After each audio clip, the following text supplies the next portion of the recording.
livingtrust.org/miracle. You've heard of living trusts and how they can help protect your assets, but you may not know if a living trust is right for you. Or maybe you have questions about creating your own living trust. The fact is, almost everyone can benefit from a living trust, which can protect your assets from the court system and your loved ones from unnecessary expense and inconvenience. Learn more at a free seminar Wednesday, November 30th. Estate planning attorney Robert Zapolis will explain how to create your own living trust, estate planning under the new tax laws, why a will does not avoid probate, and more. Have your estate planning and living trust questions answered absolutely free. Don't miss this important seminar Wednesday, November 30th at 6:30 p.m. at Papa Joe's Restaurant, 145th and LaGrange Road in Orland Park. The seminar is free and a complimentary dinner is served, but you must make a reservation now. Call 708-478-1400. Call 708-478-1400. Again, 708-478-1400.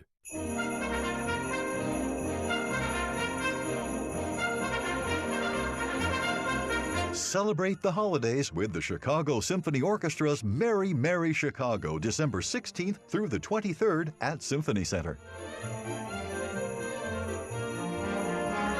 Join the merry musicians of the CSO for this magical event, along with the Chicago Children's Choir and Broadway star Ashley Brown. Broadway World says Brown brings down the house, one of the most powerful performances that one will ever hear. This joyous celebration will include treasured carols, sing-along holiday favorites, and a visit by a very special guest from the North Pole. Don't miss this holiday spectacular, December 16th through the 23rd at Symphony Center.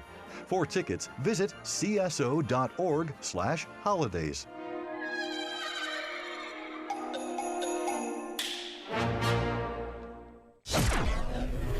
.507, time to check the climate of your business with aircomfort.com, providing the right climate for business since 1935. Checking the early morning roads. In our AM 560 traffic center, here is Jim Talamonte. Good morning, Jim. Good morning, Mike. It's a busy travel day, and right now around Chicago's airports, things are looking pretty good. No delays to report on 190. And at the airports, the flight boards show almost no delays, none at Midway, and very, very few at O'Hare despite the wet conditions. The road's a little different story.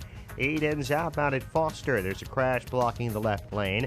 Kennedy inbound at Addison is still in the left lane. Inbound Eisenhower at Manheim, there's an exit blockage right now. The outbound Ryan, there was a crash and car fire at the Stevenson. Had the express lanes closed, they've just reopened. And there is street blockage on the west side near Madison and Cicero, actually near Kenton, for that police activity. Traffic service of the 89-cent pancake deal at Burger King. Want to sweeten up your commute? Get to Burger King breakfast for the 3 for 89-cent pancake deal today. This is an unheard-of breakfast deal. Hot, fluffy, golden pancakes served with a side of syrup. For a limited time, participation varies. Traffic answers when you need them most. I'm Jim Talamonte on AM 560, The Answer. Chicago's Morning Answers starts next. Your official Chicagoland weather forecast. From the aircomfort.com Weather Center, here's our meteorologist, Kevin Snyder. Today, cloudy, breezy, and mild. A shower in spots this morning, followed by periods of rain for the afternoon. High today, 51. Mostly cloudy with occasional rain and a thunderstorm tonight. Low of 41. I'm Kevin Snyder on AM 560, The Answer. Currently 42 at O'Hare, 43 along the lakefront, 44 in Aurora. Your next news update is at 5:30. Chicago's Morning Answer with Dan and Amy starts now on AM 560, The Answer. This hourly segment is brought to you by 1 Hour, together with Mike Rowe, encouraging you to choose licensed technicians to service your home. Call 1 Hour today, 855-1-HOUR. This is Chicago's Morning Answer with Dan Proft and Amy Jacobson on AM 560, The Answer.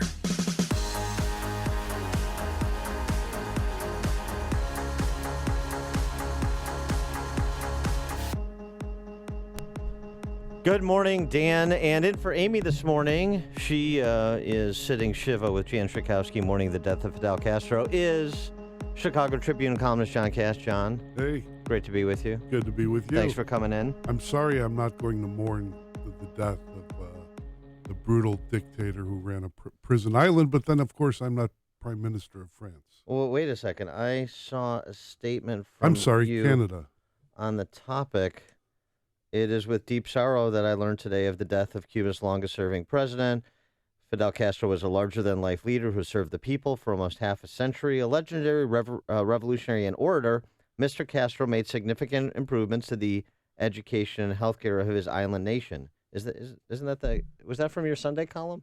I've been off for a week. Oh. This is my first foray back in the news for more than a week, and I'm just taking baby steps. It is incredible that the left is mourning the death of a murderous tyrant who, according to CubaArchive.com, which is a great site if you want to check out an archival history of the Castro regime's totalitarianism, 10,723 is their count. Murders that they directly put on the Castro regime. That includes the mass firing squads of the first, after the revolution right away, right? Or just... I haven't gone through all of them, right. but 10,723, and you have a statement from the portion of the statement I just read, which, of course, from Canadian Prime Minister Justin Trudeau. And it's easy to mistake him for the French Prime Minister. Was his dad Mick Jagger? I'm just wondering. No? Oh, because why? He looks like Mick Jagger? I don't know. It's a long story. He's a handsome man. How's this? From Taking Hayek Seriously, a fellow I follow on Twitter. Yeah. While a controversial figure, the hunter who shot Bambi's mother had a deep love for animals, and animals had a love for him. Trudeau. Hashtag Trudeau eulogies. Yeah. That's a riff on this portion of Trudeau's statement. While a controversial figure, both Mr. Castro's supporters and detractors recognize his tremendous dedication and love for the Cuban people.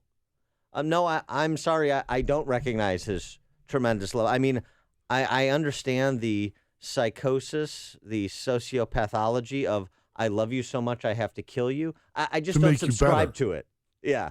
To improve you. I mean, it's this, and, the president of these United States. Oh, God.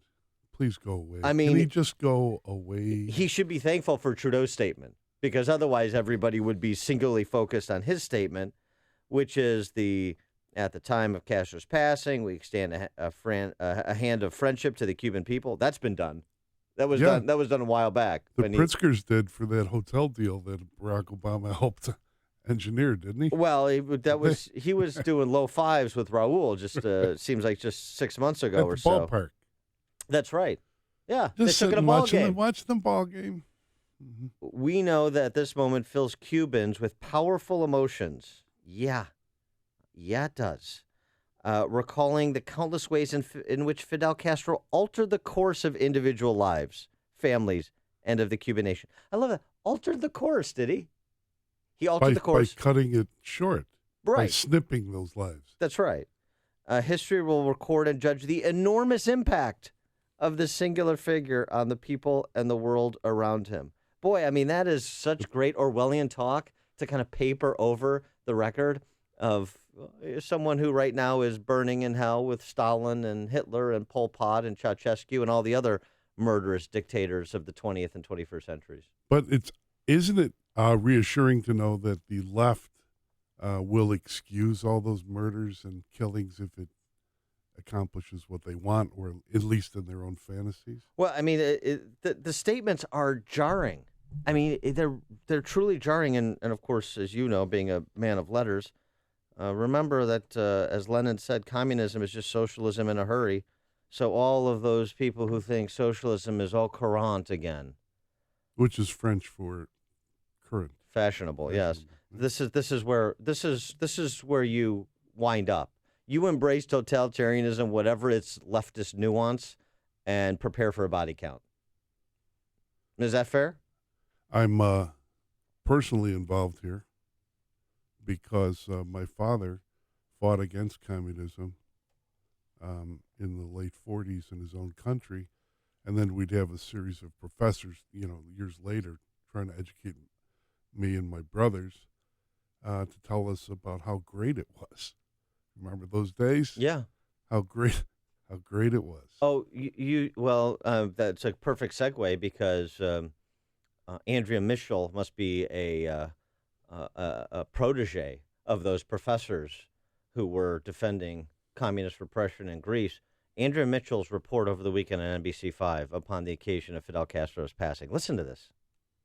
In Revolution Square, in churches, preparations for more than a week of official mourning before a burial ceremony next Sunday. One woman overcome with grief. She says, "For me, he is not dead." Also expressing emotion, Elian Gonzalez, now nearly 23 years old, who as a 6-year-old boy was shipwrecked on the Florida shores, his mother dying on that journey. Returning him to Cuba became a national cause for Fidel Castro. Elian now says, "I wanted to show him everything I achieved, that he would be proud of me. That's how it was with Fidel." And he was a voracious reader, questioning me about politics and about the economy back in the U.S., and very, very aware of everything that was going on. Very, very smart and very wedded to his revolutionary ideology. That's how I'm going to remember Fidel Castro, a voracious reader. Is that how you'll remember him? 312-642-5600, turnkey.pro, answer line 64636DA, turnkey.pro, text line, your reactions to the reactions to Castro's death. And this, is not just a communist dictator of a little tiny island nation. He was a central figure and a bête noire of this country for 50 years. So his significance, both in the hemisphere and as a symbol of repression and as a symbol of United States opposition to communist dictatorships, is much more important than the size of his nation. He was also his death is instructive for all of us to show us that the left loved Castro because basically he hated the United States, and so do they. I mean, really, it comes down to that. He's a murderer, blood on his hands. The left and progressives, they rallied around him because they hated what we do here. And another matter of importance in contemplating his legacy and the reactions to his passing is because of the quarter of the Cuban people that fled the repression and made it to Miami, largely, or died trying. That obviously has a significant impact on the topography and culture, positive way, of Florida and of this nation. And so that's part of our tapestry, part of our history, part of our heritage now. And so it bears contemplation with respect to these reactions. Now, the flip side is Donald Trump. Fidel Castro is dead, ! Excitement. Today, the world marks the passing of a brutal dictator who oppressed his own people for nearly 6 decades. Fidel Castro's legacy is one of firing squads, theft, unimaginable suffering, poverty, and the denial of fundamental human rights. Mike Pence tweeted, "The tyrant Castro is dead. New hope dawns. We will stand with the oppressed Cuban people for free and democratic Cuba. Viva Cuba Libre." Boy, the reactions are so stark. I mean, there's a chasm between the two. I mean, I guess it's reflective of the chasm between the two sides in our politics today. If you can get people to people on the left support him for reasons that they would scream if a conservative ever did it. To me, it's just astounding that the lack of interest in liberty is something that the left expresses by their, crocodile, or by their serious, real tears over Castro's death. Coming up, that dingbat quarterback for the San Francisco Totalitarians, he picked the wrong weekend to have an away game in Miami. It's news, opinion, insight. This is Chicago's Morning Answer on AM 560. The Answer. Weather girl John Cassidy. That's me. I'm the weather bunny. It's cloudy today, breezy and mild. Occasional rain this afternoon, a high of 51. And tonight, cloudy with occasional rain and a thunderstorm ending after midnight, a low of 41. And now with the traffic, Jim Telemonte. Good morning, John. Hey, Jimmy. Welcome back to AM 560. Dan, good morning. Right now at the airports, things are looking pretty good. Almost no flight delays to report despite the earlier rain showers. There are some issues on the roads. The inbound Eisenhower, the exit to Mannheim is closed. There was a much earlier crash there. The cleanup's still going on. Inbound Kennedy, heavy Pulaski to Addison, where a stall has just moved off the expressway. 22 minutes, O'Hare to downtown. Outbound fine at 20. Everything's clear on the Ryan now. Near the Stevenson, there was an earlier crash and vehicle fire, but no problems, no delays there. And there was a crash on the outbound Edens at Foster. That's gone. So for now, it's kind of quiet. I'm Jim Talamonte in the AM 560 Traffic Center. Don't miss the Chicago Bar Association's 93rd annual satirical musical, This Case is a Shamilton. A cast of talented lawyers parody current news and pop culture from Hillary to Trump, set to all the music of your favorite show tunes and pop hits. This show is for everyone. You'll laugh out loud at this toe-tapping, finger-snapping, hand-clapping good time. This Case is a Shamilton runs at DePaul's Merle Reskin Theater, evenings, Thursday, December 1st through Saturday, December 3rd, with a matinee on Sunday, December 4th. For times and tickets, visit barshow.org. Treat your company, your clients, or go with friends for a hilarious night out. Order your Bar Show tickets today. Call 312-554-2064 or order online at barshow.org. Barshow.org. Tickets also available at the Reskin Theater box office. Don't miss the Chicago Bar Association's This Case is a Shamilton. Funny Trump joke was supposed to go here, but it was removed by the censors for obvious reasons. Here's microbiologist Dr. Kim O'Neill talking about balance of nature. Scientific research has shown that many cancers and lifestyle diseases can be prevented with a diet rich in fruits and vegetables. This prevention comes from the phytochemicals in the plants. They fight against oxidants that damage the cell's DNA, causing mutations that lead to disease. I don't take any supplementation, but I take Balance of Nature because I know, I've seen it in my lab, and I know that it works. I've seen the immune response increase, I've seen your DNA repair capacity increase, and I've seen DNA protection. And that, to me, as a scientist, rings so true, and it's only natural. Call now to find out how to get your free month's supply of Balance of Nature. Call 800-2468-751. That's 800-2468-751. Or go online to balanceofnature.com. Use promo code CHICAGO. AM 560, The Answer. Good morning, Dan. And in for Amy this morning is Chicago Tribune columnist extraordinaire John Cass. And we're going over some of the reactions to Fidel Castro's death over the weekend and the stark contrast between the reactions you're getting from President and Vice President-elect Trump and Pence as compared to the outgoing President, Barack Obama, our Canadian neighbor to the north, the Canadian President Trudeau. And, of course, you can't have a story about a communist dictator without including the quarterback for the San Francisco Totalitarians, Colin Kaepernick. He was greeted with a chorus of boos Sunday when he took the field at Hard Rock Stadium in Miami Gardens, Florida. And God doesn't have a sense of humor, sending Colin Kaepernick to Miami on the weekend Fidel Castro dies. This is in part because Castro's comments from earlier in the season where he was spotted with a Malcolm X and Fidel Castro T-shirt, and he was peppered about said T-shirt by a Cuban emigre. Columnist for the Miami Herald. Correct. And this is some of their exchange. Listen to the moral equivocating by Colin Kaepernick between the United States and Cuba, for example, on schools versus prisons. One thing that Fidel Castro did do is they have the highest literacy rate because they invest more in their education system than they do in our prison system, which we do not do here, even though we're fully capable of doing that. Mm-hmm. They just believe this stuff that some guy told them. They just believe. I mean, how could you even vote or drive a car or get any kind of license to operate any machinery if you think that nonsense? I tell you what, I remember we talked about Colin Kaepernick when he had his 2016 conversion here and became so outspoken and demonstrative.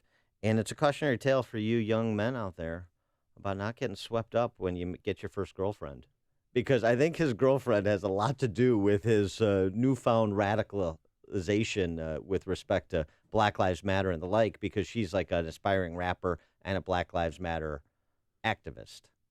And Is she from the University of Wisconsin? I don't know. I don't know what university. I know she's from a university. We can just assume that the faculty somewhere, but I don't know what. She probably read The Chalice and the Blade over and over and over again. Let's go to Greg in Schaumburg. You're on Chicago's Morning Answer. Hey, John and Dan. Question for both of you. If you want to call us the adults in the equation, the people that are standing up for traditional values, et cetera, how do we do that in a way that is more effective in terms of getting our results accepted? And the reason why I say that is because it just seems like the chasm that you were referring to, Dan, that is being really reflected in this election, has, from the other side, has so much more strength in media propaganda, particularly with mainstream. The stuff that they put out on Facebook, the streams are just seemingly never, ever on our side. That's my question. Thanks for the call, Greg. John, you want to tackle that? The stream? You mean the main? What? I don't understand. He's talking about just the fact that culture is moving against us, and the propagators of culture are always kind of efforting to undermine our position. They're the propaganda artists like Andrea Mitchell, right? Filing reports like she filed over the weekend. If you and I know you don't say this, but I've heard other radio hosts on other networks say this, talking about listen to me and don't read all that stuff. Don't engage in the media. Listen to me. I'm the one who's telling you the truth. Mm-hmm. All that's nice marketing for niche marketing and getting listeners or readers. But if you don't engage in the culture, like as you've argued for many, many years, Dan, if you withdraw and become part of a niche or a demographic that's separate, then you're not engaging in the battle of ideas. And I think that's what people, particularly conservatives, should think about whenever they wish to withdraw. Wasn't it one of the Aristotelian imperatives, know thine enemy? Wasn't that? I think so. I mean, I don't want to, out-Greek you. You're welcome to out-Greek me anytime, my friend. I'm just a humble peasant. Of course. Living in the hills, just wanting the water for my crops and the religious festivals. That's not too much to ask. That is not too much to That's ask. all they want. And actually, I was downgraded by a professor when he told me communist was great for the villagers. And I would say, no, I'm sorry. As a villager, I could tell you, all they want is water for their crops and to be left alone. Guess what? I did not get the A. Mm-hmm. Well, but you're right about engaging, too. The larger point is kind of I'm just going to stay in this lane with which I'm all comfortable. My friends. Right, and just read, read outlets that speak to my sensibilities. I think you have to know what the other side is saying, the arguments they're making, the angles they're taking, and so you're more effective at undermining them. Right? Not only understand what they're saying, but take them on, except for me in the Tribune 4 days a week, Wednesday, Thursday, Friday, and Sunday. Thank you. That's an impossible task to take you on. Sharon and Itasca, you're on Chicago's Morning Answer. Hi, guys. Thanks for taking my call. My family came from communist-infested Poland, so it's a heck of a lot farther than 90 miles away. I could see why those poor people basically fled and risked shark-infested waters to reach the freedom of Florida and the United States. But there was a special on CNN with this liberal, I don't know what he is, John something or other, on the move, and they showed all these people in Cuba eating, sitting around in front of what would be a club. Then they pan the camera, and you take a closer look, and the buildings are in ruins. They drive cars that are 60 years old, or they're on bike. So they've got a real good education system. I wonder why no one has gotten an engineering degree, and probably the ones who were smart enough fled on those boats and have been living on the United States since crossing that small channel of water. But the left will never get it, and this is the problem. People want freedom, and that's the bottom line. Thanks for the call, Sharon. That is the bottom line. Listen to podcasts of Dan and Amy from the AM 560 mobile app. Download it today at 560theanswer.com/mobile. Hey, it's Mike Gallagher here to introduce you to Jack Amberg. Jack is a retired Army Lieutenant Colonel and a certified top VA loan provider who can help you obtain the perfect loan. Jack, tell us a little more about yourself. Thanks, Mike. I was both enlisted and commissioned in the military, and I'm VA certified in all 50 states. My mission is closing the loan to fit the personality, goals, and needs of my veterans. We actually underwrite our own loans, so we're a one-stop shop. Many veterans don't know the true savings of using this lifelong benefit. Tell us how you approach working with realtors as part of the process. I work closely with my realtors. My mission with them is to close the loan as quickly and as efficiently as possible. Jack, how can we contact you? You can call me at 630-995-5244 or online at yourvaguy.com. Jack Amberg at 630-995-5244 or go to yourvaguy.com. Thanks, Jack. Banker NMLS number 698289. The Federal Savings Bank is an equal housing lender and member of FDIC. NMLS number 411500. Visit upstream-ideas.com for content that complements what we do here on this show and on this station. Long-form interviews with luminaries like Chicago Tribune columnist John Cass in our Against the Current segment. Also, a recently minted Deputy National Security Advisor, KT McFarland. We've sat down with her and had a long conversation about her foreign policy views, particularly prescient now. I actually retweeted it over the weekend if you want to check that out. We've got commentaries. We've got Man on the Street. We've got podcasts of our Sunday program, Illinois Rising, which focuses on state and local politics and policy. It's all at upstream-ideas.com. Coming up, John, Mitt Romney, Secretary of State, it must be a real thing because the Trump camp seems split over it, and several members of that camp came out over the weekend and started torching Governor Romney. He's a fraud. Oh, I'm sorry. And some of those individuals also now include John Cass, and we'll discuss after we check the headlines with Mike Scott. Dan and John, good morning. Good morning, everyone. Rain showers and a slow early morning commute. President-elect Donald Trump also getting back to meeting with potential members of his upcoming administration today after a holiday weekend dominated by his criticism of the effort to get recounts in battleground states of Wisconsin, Pennsylvania, and Michigan. His comments popped up on Twitter in response to an effort by Green Party candidate Jill Stein to get those recounts. So here we have a person perpetrating a fundraising scheme that has lost by over 1.35 million votes in Wisconsin, attempting to undo a 28,000 vote lead. It's never going to happen. Incoming White House Chief of Staff Reince Priebus. Meantime, North Carolina Governor Pat McCrory will withdraw his request for a recount in that state if a hand count in Durham County doesn't impact results from Election Day. Major retailers rolling out the big bargains as Cyber Monday gets underway today. There is a strategy you need to have, according to Ben Baharin of Creative Strategies Incorporated. Pretty common use case is going to a physical store, looking at a product, and then seeing if it's less expensive online. Baharin says nearly 1 in 3 items purchased during Cyber Monday last year were purchased with a mobile device or a tablet. Cuba beginning a series of memorials for longtime leader Fidel Castro, who died Friday at the age of 90. New Orleans police are still investigating the shooting that left 1 dead and 9 others hurt. Both shooters fled the scene. New Orleans police say they have a strong information trail about who they are and where they may be going. An investigation is underway after a person was shot by Chicago police on the west side. Police also say more than 1 officer was hurt during the chase. Chicago Transit Authority officials approving a capital plan that includes $75 million in funding for an extension of the Red Line to 130th. Tennessee beat the Bears 27-21. College hoops, Illinois State a winner over Ferris State. And if you follow college football, Alabama remains a unanimous number 1. Ohio State number 2 in the new AP College football poll. The news, a service of the 89-cent pancake deal at Burger King. Want to sweeten up your commute? Get to Burger King breakfast for 3 for 89-cent pancake deal today. It's an unheard of breakfast deal.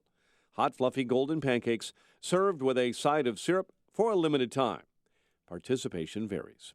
5:34 and a check of traffic and weather on the way next on AM 560. Mike Gallagher explains why some people voted for Trump. I don't want to gloat because it's not. I don't want to hurt people. You know, I'm taking a cue from Donald Trump. You know what he said about Bill and Hillary Clinton? He said, I don't want to hurt them, but she did some pretty bad things. The compassion that he has for people really did shine through. Trump haters don't want to admit that. The Mike Gallagher Show, weekdays at 9, right before Dennis Prager at 11 on AM 560. The Answer. Hi, I'm Mary Beth. I had a failed root canal, and it was causing me pain. Dr. Neruzzi took care of my tooth, and I got my implant, and then I had another after that fail, and he did that one as well. And the experience they were amazing. It was not painful at all like I thought it was going to be, and I was very, very, very nervous about the whole thing. Nobody enjoys getting, implants or dental work, and I procrastinated, but I had to have it done. And he took me in immediately and took care of it. And he made it really affordable. They're very accommodating to people that cannot afford to have it done. I would recommend Dr. Neruzzi to anybody, and I have given him referrals. My own sister had hers done by him. This is Dr. Neruzzi. I personally guarantee your happiness with your implants. Go to implantsforme.com. For missing teeth, dental implants are wonderful. The advantages are fantastic. Just remember, implantsforme.com. Implantsforme.com. This hourly segment is brought to you by Papa Nicholas Coffee. Papa Nicholas, great coffee, period. 536, check of the roads in our AM 560 traffic center with Jim Talamonte. Thanks, Mike. Roads are wet. Got a crash in Warrenville on Butterfield at 59. See delays now at O'Hare on westbound 190 from the Kennedy to the Tri-State. Plenty of congestion in the terminal area as well. The Kennedy itself is okay, so is the Edens. On Eisenhower, the exit to Mannheim is open again after a crash. There are slight delays now from 9th Avenue to Des Plaines Avenue. About Stevenson, it's a 3-minute delay, Harlem to Kedzie. On Ryan, delays start at 75th. It's 18 minutes, 95th to downtown. Bishop Ford, there's a 2-minute delay approaching the merge. Traffic is a service of the U.S. Department of Health and Human Services. Right now, about 120,000 people are waiting for life-saving organ transplants. You can help give them hope. Get the facts about organ, eye, and tissue donation and sign up online today to give the gift of life. Go to organdonor.gov. Traffic answers when you need them most. I'm Jim Talamonte at AM 560. The Answer. Chicago's Morning Answer continues next. Your official Chicagoland weather forecast. From the aircomfort.com Weather Center. Cloudy, breezy, and mild. Little afternoon rain and a high of 51. Currently light rain and 42 at O'Hare. Winds are south at 16 miles an hour. Your next news update is at 6. Continuous news coverage at 560theanswer.com. Chicago's Morning Answer with Dan and in for Amy this morning. Chicago Tribune's John Cass on AM 560, The Answer. This hourly segment is brought to you by the Ayn Rand Institute and the Yaron Brook Show. Heard Saturday afternoons at 4 here on AM 560, The Answer. If you're talking about it, I'll be talking about it. Dennis Prager here. Join me this morning at 11, right here on AM 560, The Answer. Good morning, Dan. And in for Amy is the Chicago Tribune's John Cass. And on this Cyber Monday, John, I'd like to advocate for people to go online and get a subscription to the Tribune, but I can't do that in good conscience. Not until, and this is the way around. This is the compromise position. So run this up the flagpole over at the tower. A la carte subscriptions. So I can just buy a subscription to John Cass's column, and I don't have to read the other pap. I thought we had a deal. Wednesday, Thursday, Friday, and Sunday was a deal for the paper. You know, the thing on dead trees. The print edition, as they call it in the business. Right, yeah. That's why they switched me those days. Well, I mean, I don't want the John Cass column cluttered with Mary Schmeek writing about her cats. I mean, I know she's a Pulitzer Prize winner. It takes a village, and just so you know that, it takes all kinds of people to. We just talked about engaging others, you know, who you may disagree. That's one thing I love about the newspaper, particularly the Tribune. You get all sorts of views, and now that I'm back, you get me too. Yeah, you get the left perspective, and then you get John Cass and Kristen McQuarrie. those are the views. We meet in cells of 3. We have one other person, and we meet. Yes. And occasionally, I'm worried that we're going to be taken into the room 101 with a rat cage strapped on our faces. But really, that hasn't happened. Even though we live in Illinois, run by Michael Madigan, who's kind of like Castro without the firing squad. Wow. Right? Yeah. Well, and you mean in terms of being celebrated by the media? Yeah. Yeah. Except not me, not you. Well, not right. Kristen. That's what we don't count as the media. But going back to Trump's cabinet, talked about just briefly. This I thought when Mitt Romney had his meet with Trump, that this was kind of a show, right? This was to show, and it was smart of Trump, but this was just going to be to demonstrate he can put past bad speeches behind him. Give the talking head something to say. Party unity, showing he can rise above name calling and criticism and so forth. But it turned out as the week progressed that seems like it's real, that it's down to Mitt Romney and Rudy Giuliani with John Bolton as kind of a dark horse candidate. Now, Kellyanne Conway over the weekend said there are other candidates in consideration that have not been widely covered by the media, so perhaps there's a surprise pick. Let's hope so, because when you think of them, is Giuliani really the Secretary of State material? No. It's an odd fit for me, too. Is John Bolton, for all his good works, investing in neoconservatives after a period of time when most of the leading neoconservatives left Trump and joined Hillary, like Professor Kagan and others, all the intellectual warriors of the Iraqi War. John Bolton wasn't one of them. No, but he's still a neoconservative, wouldn't you say? Yeah, although, if you talk to him... you have many times. Yeah, but if you talk to him about current predicaments, he's not taking the Lindsey Graham position of, let's kind of bomb everybody and let God sort it out.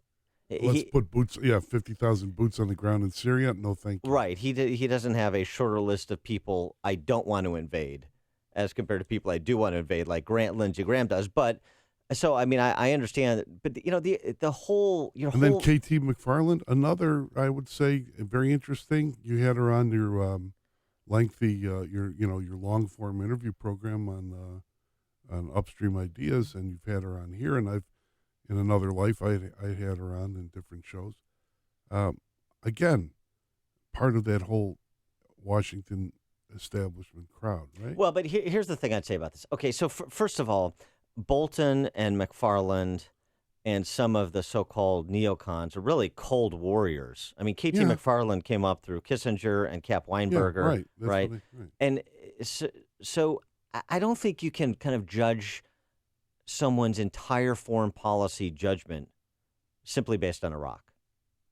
And it seems like we're saying if you supported the authorization of use of force in Iraq, then you're a neocon and you're an interventionist. And I'm not saying you're saying it, but I think that becomes like a litmus test. And I don't think that's fair. I think the scope and breadth of Bolton's understanding of the world and KT McFarland's understanding of the world, in addition to their assessment of current burning oil derricks around the world. They know what they're talking about. Yeah, there's no question about it. And I think they have some pretty smart non-interventionist diplomatic approaches to some of the challenges that we face, national security challenges. I want to apologize to you because I've derailed this thing. You want to talk about Romney? Well, I can't deal with it. I really can't. Well, wait. Let me get a KT texted me last night, actually. Oh, okay. And she has very nice texts for listeners too. So I wanted to share this. Dan and Amy, you've been an absolute joy to work with over the years, and I know your Chicago listeners did make a difference in so many ways with her consideration. Hope our paths cross again soon. So, KT McFarland, a little shout out, a little thank you to Morning Answer listeners here. So I just wanted to pass that along. So you'll as well. Get to be included in briefings when we retake Kosovo? I'm going to be here, Sid Blumenthal. I'm going to be the shadowy lurking figure just outside the briefing room. Please don't be. No, hardly. But what about Mitt Romney? Because, getting back to Romney versus Giuliani versus Bolton or somebody else, there seems to be real concern that Romney is in serious consideration because, and I can't recall, you're more steeped in history than I am, I can't recall an instance where you've had inner circle campaign staff and to be senior advisors openly break bad against a possible nominee for Secretary of State or any other cabinet position. That's what happened this weekend. Because Kellyanne Conway can't go to the New York Times or the Washington Post and speak quietly. She has to do she has to do it publicly. Right, she has to do all the dirty work in public. I mean, here's what this was the signature line over the weekend, Kellyanne Conway, about the prospect of a Mitt Romney Secretary of State. I'm all for party unity, but I'm not sure that we have to pay for that with the Secretary of State position. Yikes.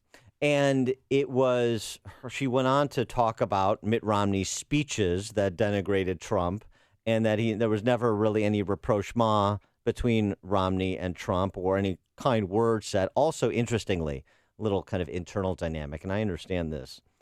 The Mitt Romney operatives, the Mitt Romney consultants from 4 years ago, they were the lead attack dogs in the Never Trump movement. The seeking out and putting up Evan McMullin to run as this independent conservative candidate and trying to take him out, Trump out in Utah to spoil Trump's path to victory. So she is not willing to let that all go by the wayside. And smart move on her part, because regardless of the merits of Romney, if you signal to your base that you're willing to betray them, it's not a good deal when you're beginning your presidency. Well, so the question is, do you think that making Mitt Romney his Secretary of State would be a betrayal to the base? 312-642-5600, turnkey.pro. Answer line 64636DA, turnkey.pro. Text line. Would Romney as Secretary of State, would that be a betrayal? Would that be an unacceptable move, or certainly at minimum a disappointing one? Newt Gingrich certainly thinks so. I think there is nothing Mitt Romney can say that doesn't sound phony and, frankly, pathetic. He made his case. He made his case all year. He did all he could to help cause Trump to lose Utah. He called Trump vicious and vile things. He described him in language that is not possibly compatible with being together. And the idea that now that Trump has won, that Mitt would suddenly decide to issue a mea culpa and say, oh, gee, all the vicious things I said about you when you were running, I didn't really mean. Well, he sure did mean them, and he sure did try to defeat Donald Trump. And I think speaking for most of the Trump supporters, while we will support President-elect Trump in whatever he does, I think we would be enormously disappointed if he brought Mitt Romney in any position of authority. That's a pretty strong statement. Well, it's also pretty straightforward and right. I think. What about you can't? How do you welcome Romney without undercutting your internal operative politics, and B, can you even trust him? That's a big issue. Not to break bad on you when you need him. That to me, I see the trust issue being a legitimate issue. But what of the argument, John, that look, this is not about name calling, no matter how vicious during the context of political campaign. This is about governance now. It's about America's future, not their personal bitterness. And it's a question of capacity for the position, skill sets for the position, not what was said during the campaign. Well, why is he? What skill sets does he have in foreign policy? Yes, he brought up Russia when Obama was whispering to the president of Russia, hey, wait, just tell Vladimir, remember that nonsense? To tell him after the election I'll be able to deal with him. Yeah. Remember that? But outside of that those were operatives directing Romney to that position. I don't see him as a seasoned international voice. Do you? Any more than Rudy Giuliani? Romney's a politician. I mean, he's a businessman, and he's a politician. Does he have a command of the geopolitics?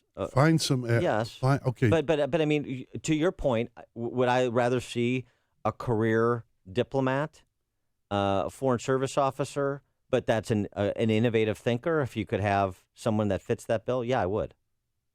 Right. And there are many. Look, there are many great academics, people who go in and out of that field. And I know a few, but the problem is, I just don't see Romney as that guy. And, and there's something to be said, too. I mean, look, this is about America's future and about governance, but politics is always the prism through which we understand things and through which decisions are made. Let's not pretend that it doesn't have an impact. It has an impact across the board, both parties. And the idea of discarding the establishment that Mitt Romney and his circle, right? Kellyanne Conway made this point, and his circle of advisors and consultants and hangers-on, the idea of turning the page from those individuals has great appeal to me. And elevating the Romney profile only to undercut it and then dash them and put them on Elba or wherever they belong, according to Trump, might be not only instructive but help him. Mitt Romney's too tall to fit into Napoleon's clothes, though. Paul in New Lenox, you're on Chicago's Morning Answer. Hi, great show. I concur with Newt, and my question was, did Donald maybe do a deal? Did Donald do in Michigan? I'll give you something like Secretary of State. That's my question. Did he do a deal with Did he do a deal with Mitt Romney to have Mitt Romney help him win Michigan? Is that the question? Yes. In the last couple of weeks, look how he started surging everywhere. Was there an underground table? All these guys are starting to eat crow and thinking, well, we better support this guy. This is what I could do for you. What can you do for me? The art of the deal. Thanks for the call, Paul. It happens in Illinois.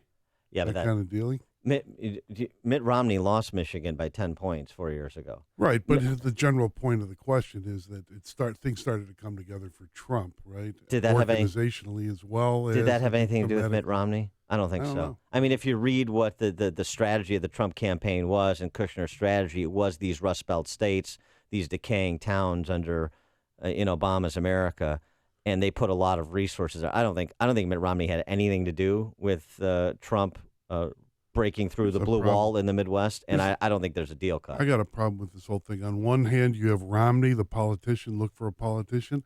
On the other hand, we have the best and the brightest approach, right? Yeah. But haven't we, the best and the brightest has gotten us into trouble. It almost got us into nuclear war with Cuba or the Soviet Union. Dave and Racine, you're on Chicago's Morning Answer.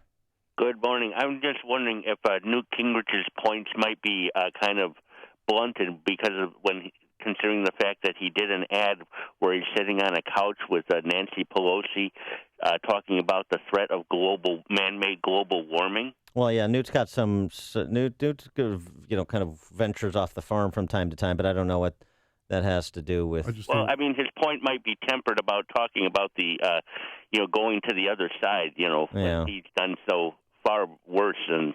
As long as he doesn't do national marriage counseling. Thanks for the call, Dave. Yeah. Well, let's also remember 4 years ago, Newt and Romney had a number of vicious exchanges where Newt called Romney inappropriately called Romney a vulture capitalist. And that was an anti-capitalist political statement Newt was making to try and play Class envy politics in a Republican primary. And that was not Newt's finest hour. So Dave from Racine has a point about Newt standing on some of these matters.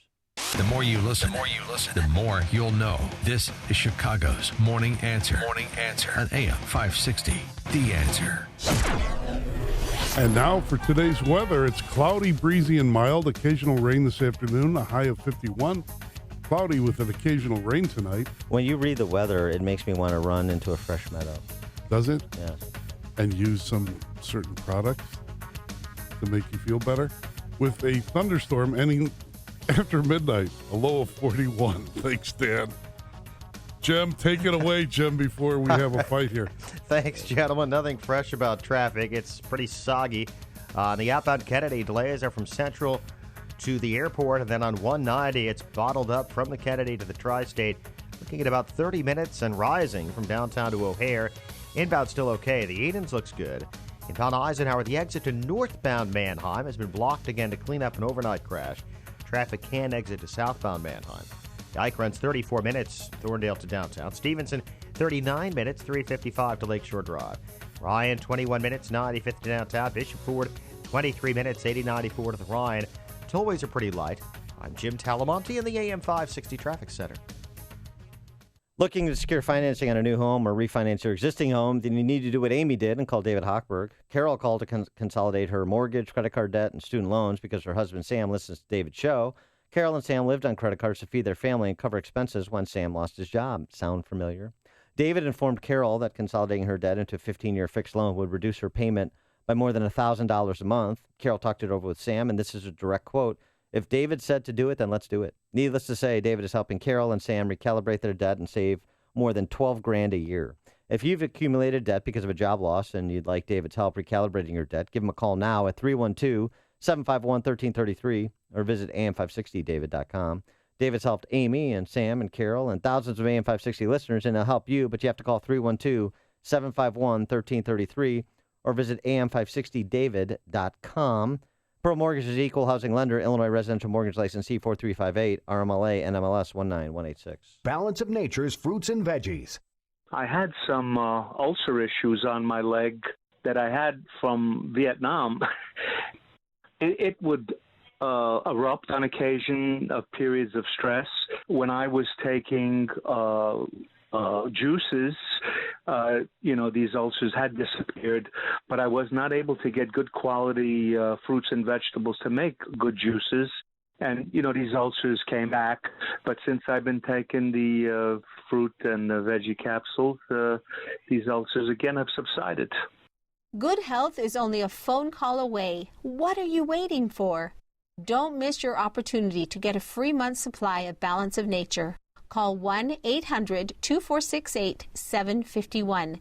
That's 1-800-2468-751. Or go online to balanceofnature.com. Use promo code Chicago. Check it out, it's the Terminator. Hey, when'd you get back, huh? Did you have to shoot anyone? Why are you so distant? Are you not happy to see me? So what's the deal? You gonna get a job now or what? Why are you being so jumpy? Put all that stuff behind you, okay? No one knows what it's like to come back from Iraq or Afghanistan unless they were there. Join other veterans at communityofveterans.org because we know where you're coming from. Brought to you by Iraq and Afghanistan Veterans of America and the Ad Council. This is Dan Proft with 60 Seconds of Sanity. In a recent interview with Charlie Rose, celebrated left-wing snarkist Jon Stewart lamented that no one in the government press corps ever asked Donald Trump what makes America great. The failure of a group that generally doesn't consider America so great to ask that question is unsurprising. It nonetheless remains an important one, and this post-election period of reflection is an opportune time to take it up. America is great because our founders encoded into the DNA of the body politic that God is good and man is not. Our rights come from a perfect God and cannot be taken away by imperfect men. Thus, our framers limited man's power over his fellow man by diluting it across co-equal branches and subordinate laboratories of democracy. America is great because we're equal before God and have set that same standard we inadequately fulfill in our treatment of each other. America is great because we're accountable before God and disposed, however insufficiently, to set the same bar for each other. America is great because we're called by God to live lives of service and freely do so every day in communion with each other and in repudiation of modern identity politics. America is great because we seek God's grace even while recognizing we're unworthy of it. Each year, as the holidays approach, it can become harder and harder to buy for that person that has everything. Penn Ultimate Rare Books offers a unique gift-giving opportunity for exactly that kind of person. They house the world's largest private collection of Ayn Rand's manuscripts, signed first editions of Ayn Rand's fiction and nonfiction titles, along with rare signed documents and photographs. Penn Ultimate Rare Books also offers a carefully curated selection of signed and rare books by champions of freedom, free enterprise, and capitalism.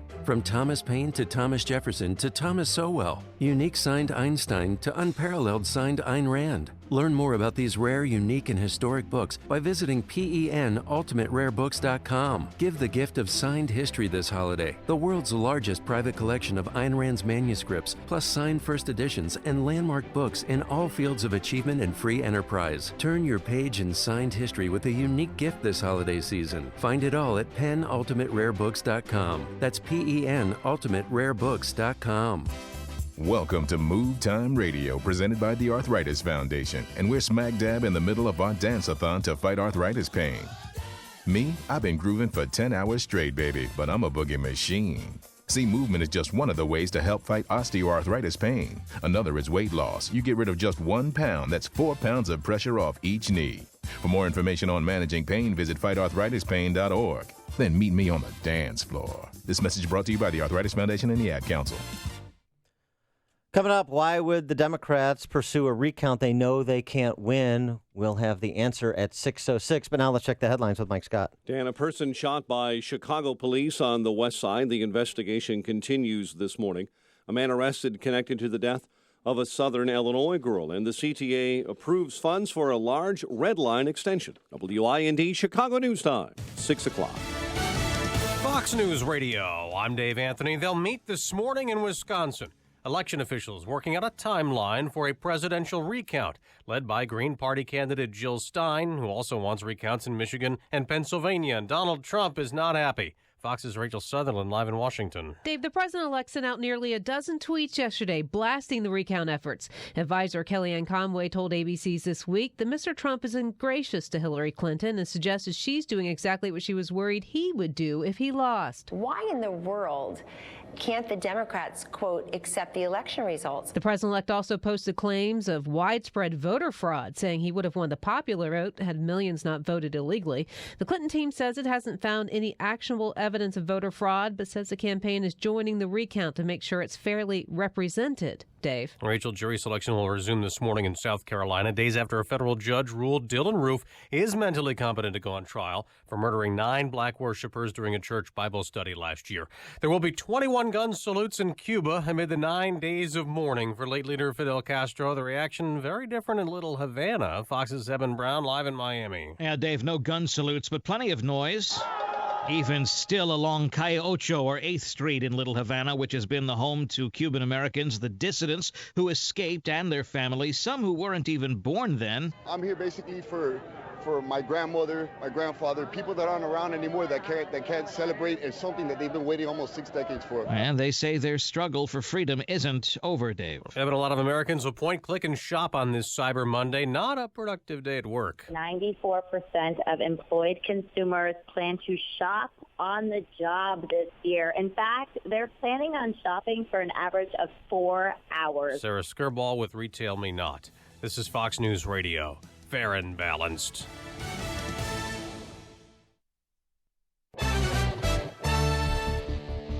In Chicago this morning, we have rain showers, 42 degrees at 6:02 on AM 560. The Answer, good morning.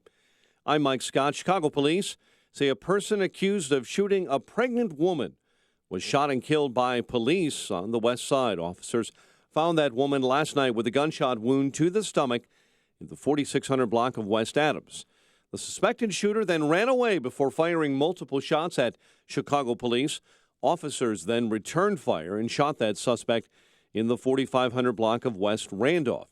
2 officers were hurt in the incident while the pregnant woman is hospitalized in serious condition. Elected officials from the Chicago area, including Representative Danny Davis, plan some type of announcement about Chicago gang violence today. Davis's office says the congressman will join with Representative Bobby Rush, State Senator Kwame Raoul, and others at City Hall. On Saturday, Davis called for tougher gun laws and more investments in neighborhoods during a funeral for his 15-year-old grandson, Javon Wilson, shot dead earlier this month over an argument over basketball shoes. CTA says, yes, they will approve a capital plan that includes $75 million in funding for an extension of the Red Line. It's part of a $2.3 billion overall expansion of that line down to 130th Street. Officials say a security guard at a Canadian National Railway facility is dead after a fatal shooting. City of Harvey spokesman Sean Howard says a man near the railway facility on Saturday evening was trying to steal a car when he crashed a vehicle and ran out and then shot that security guard. The car was abandoned later and the alleged shooter ran off. On Sunday, the Cook County Medical Examiner's Office identified that victim as 38-year-old Tyrone Harden of Riverdale.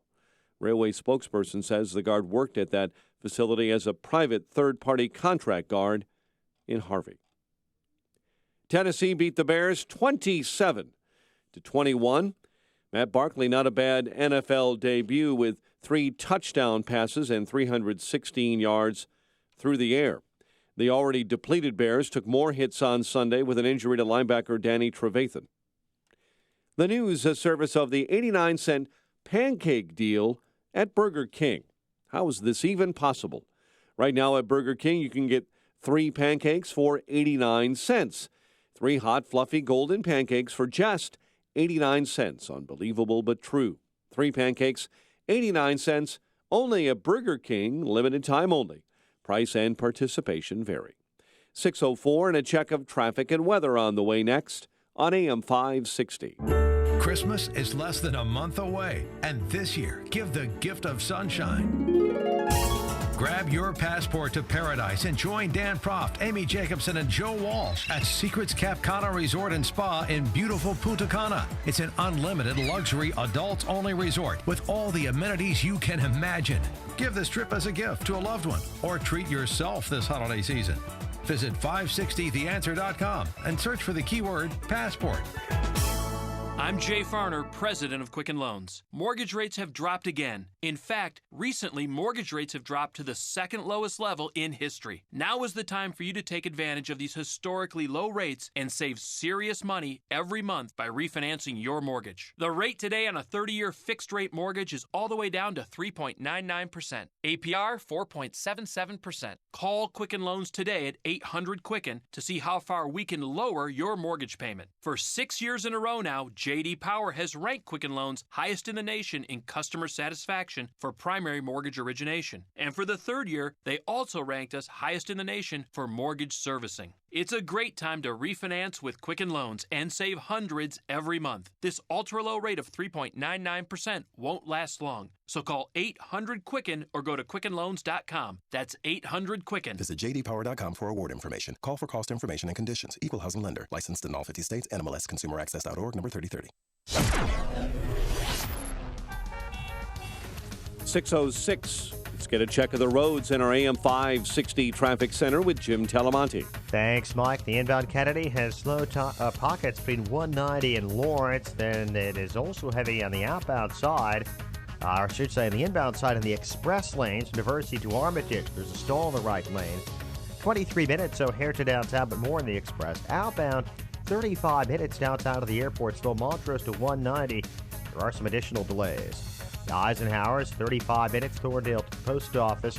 The exit to northbound Mannheim is blocked after an earlier crash. Stevenson 42 minutes, 355 to Lakeshore Drive outbound 35. Ryan 22 minutes, 95th to downtown. Eastbound Adams tollway slow. Busing to the Des Plaines Oasis and from the Tri-State to the River Road Toll. Traffic service of Napa Auto Parts. With quality parts and more than 90 years of experience, Napa Auto Parts can help you keep just about anything on the road. Stop by your local Napa store. Keep it running longer, stronger. Napa know-how. Traffic answers when you need them most.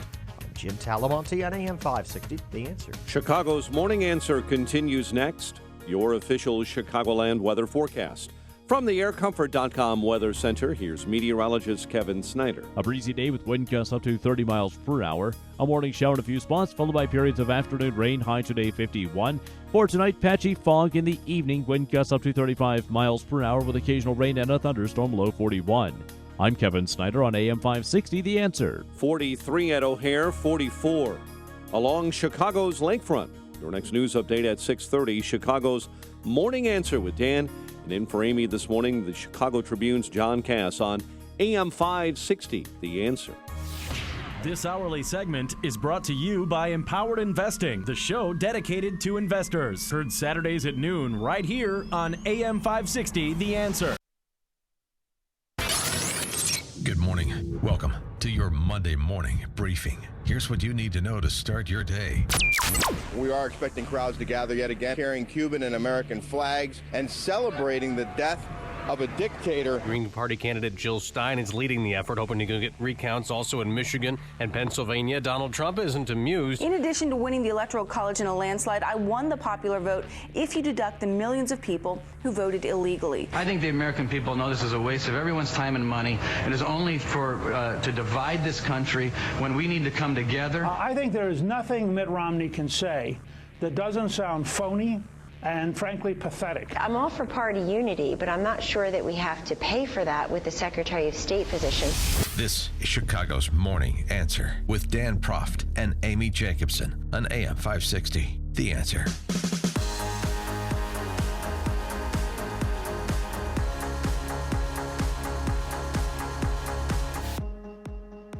Good morning, Dan, and in for Amy this morning is Chicago Tribune columnist John Cass. John, thanks for pulling off your computer and pushing your Cyber Monday shopping off a couple hours and joining us. We appreciate that. You're welcome. So what of this recount effort launched by Jill Stein and Green Party candidate, and joined by Hillary Clinton in Wisconsin, and then they're going to go to Michigan, and then they're going to go to Pennsylvania. Roar! Is this the same Jill Stein that the Clinton people hated? And now they're together? Yes. And Jill Stein didn't have kind words for Hillary during the campaign either. No, she sounded like Trump talking about Hillary. Liar, crook, and so forth. This is about Hillary having to jump on the Stein bandwagon in order to stay relevant, don't you think? Well, if not, then these Democrats who lost the, working person vote will be left out in the cold. So she's got to do this and destabilize Trump as well, right? So is that that second part? Is that where we're getting to what this is really about? The idea that she's going to change the outcome in Wisconsin or Pennsylvania or even Michigan, which was about 10,000 votes. It's not going to happen. It's not going to happen. But it's the perception, and you could tell it in the sort of unctuous squeals by broadcast news when they're reporting on it. If the situation were reversed and Trump dared do such a thing, he'd be denounced by everyone from Chris Wallace all the way down. Why would the Dems pursue a recount they know they can't win? 312-642-5600, turnkey.pro answer line, 646-368, turnkey.pro text line. Take your calls on this. So the question of Trump's legitimacy as the president-elect, this is the point that Richard Baer makes, our friend Richard Baer makes in American Thinker. He writes that if the recounts if done by hand, which can be demanded, may take longer than the last day for completing the official counts in the state and directing electoral college voters, which I believe is December 13th. I think so. If all three states, meaning Wisconsin, Michigan, Pennsylvania, if they miss the deadline, Trump is in at 260 electoral votes to Hillary's 232. No one hits 270. Then this goes to Congress, where the House, voting one vote per state, elects Trump, and the Senate elects Pence. This would be the first time it's happened since 1824, and so on and so forth. But if it goes to the U.S. House and Senate, the result is the same from the Electoral College. Without the recounts, why do it? Baer asks and then answers. The answer is to make Trump seem even more legitimate that he did not win the popular vote, and he did not win the Electoral College, and he was elected by being inserted into the presidency by members of his own party in Congress. Do you think that's the Machiavellian play here? With a look towards the midterm elections, which come up right now. I mean, in a couple, 2 years, but really in political terms, that's going on right now. So, yeah. I mean, don't you see it? I think it is about delegitimizing Trump. Well, I think it's twofold. For Jill Stein, it's about cash. She's raised $6 million to pursue this recount, and she gives the... Where does that money come from, by the way? The donations. Just what? From some Hungarian billionaire? Yeah, mostly from Portland. Oh. Yeah, or Soros. Right. Soros directed. Yeah, perhaps. I mean, but that's, and that's more money than any member of the Green Party's. That's more money than every member of the Green Party combined has ever seen. She could buy a hotel in Cuba with them. There's no question. Right. And she said, by the way, any money that is unused for the recount purposes will go to some greater good down the road. Rest assured, donors. The fact that you have people donating money to Jill Stein for this gambit is really quite something. It tells you, of course, Trump. It's indicative of some of the fault lines in this country. Let's just say that. Of course, Trump had to complicate everything by going on a rant about millions of illegal voters cast or illegal votes cast, and every news outlet breathlessly adds to that without any proof. He says it without proof. So it adds to the whole pro-Hillary media delegitimizing Trump thing. Well, right. Trump went on a Twitter tear over the weekend in response to this. Hillary conceded the election when she called me just prior to the victory speech, and after the results were in, nothing will change. He said the point, and Jill Stein over the weekend said the point is is to drive home. The point to drive home here is that having a secure election process benefits us all. Which election process? That's not the point. The one that Hamilton and others decided on, which was the Electoral College, that the left, and every moron columnist who thinks the Electoral College should have to go is trying to delegitimize in favor of what? 2 wolves and a lamb voting for what's for dinner? There you go. Come on. Now, it is interesting to note, what you said about Trump's tweet on the people voting illegally. Yeah. He tweeted, "I won the popular vote if you deduct the millions of people who voted illegally." Is it illegal that the governor of Virginia pardoned 60,000 felons and tried to they could vote? And tried to pardon 10x of that number. Tried to. Right. Maybe it was 4x. And what was 200,000. What was the margin of victory there in Virginia? Yeah. About the number of convicts. Well, I mean, and he said Trump tweeted serious voter fraud in Virginia, New Hampshire, and California. Boy, that would have to be serious in California. New Hampshire? In that state. New Hampshire was razor thin, like 0.4 of a percentage point. But, I would normally say, right, he took it too far. It was an unnecessary statement he made. But that's Trump being Trump. And, I don't know. Is there such a thing as taking it too far if you're Donald Trump?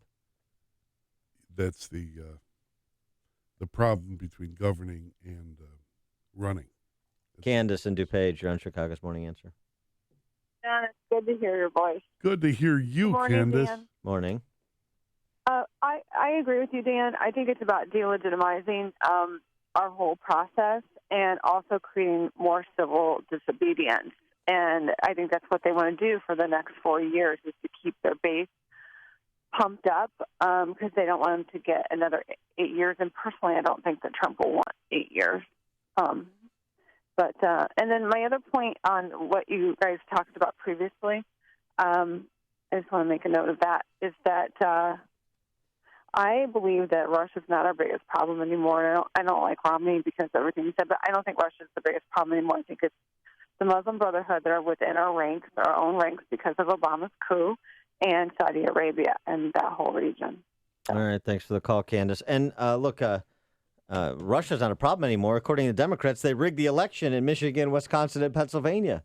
I mean, everything is a 180 from what they were accusing Trump of to what they are now saying about the election being rigged, about it being illegitimate. It's not only the actors. It's the broadcasters. Well, they're part of the left. Yeah, I mean, I'm talking. Yeah, right. I mean, I'm looking at one of them, one of the Cuomo relations up there on TV right now in the studio. All these people are breathlessly in high dudgeon if Trump had done it, and now they're kind of like eagerly cheering her on. By the way, did you see CNN aired 30 minutes of porn over the weekend? I'm not kidding. They aired